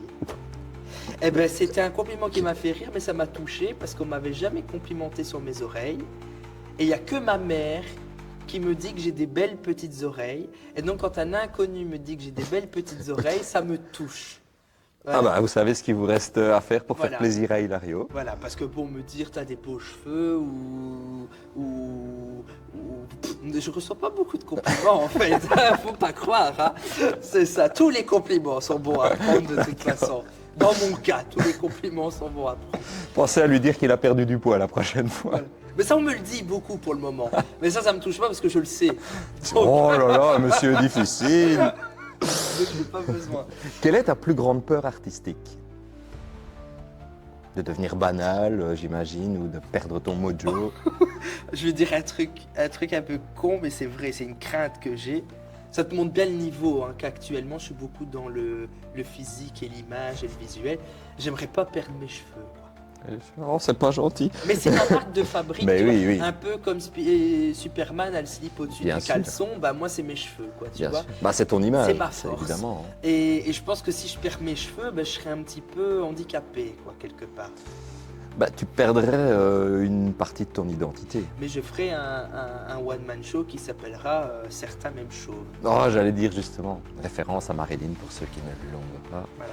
Voilà. Non, je pense que ce qui me ferait peur surtout, c'est de mourir en fait, de plus pouvoir monter sur scène et de plus pouvoir faire ce que j'aime et voilà. Mais je pars du principe que malgré mes 25 ans et malgré le fait que je dois encore apprendre beaucoup de choses et que j'ai encore énormément à apprendre, si je meurs demain, au moins j'ai fait tout ce que je voulais. Mais ils sont là autour. Hein. Et il y en a qui rampent en plus. Si vous voyez l'envers du décor, j'aime autant vous dire que... C'est folklorique. Ouais. Du coup, à l'inverse, pour finir, quelle est la question qu'on te pose trop souvent et que tu n'en peux plus?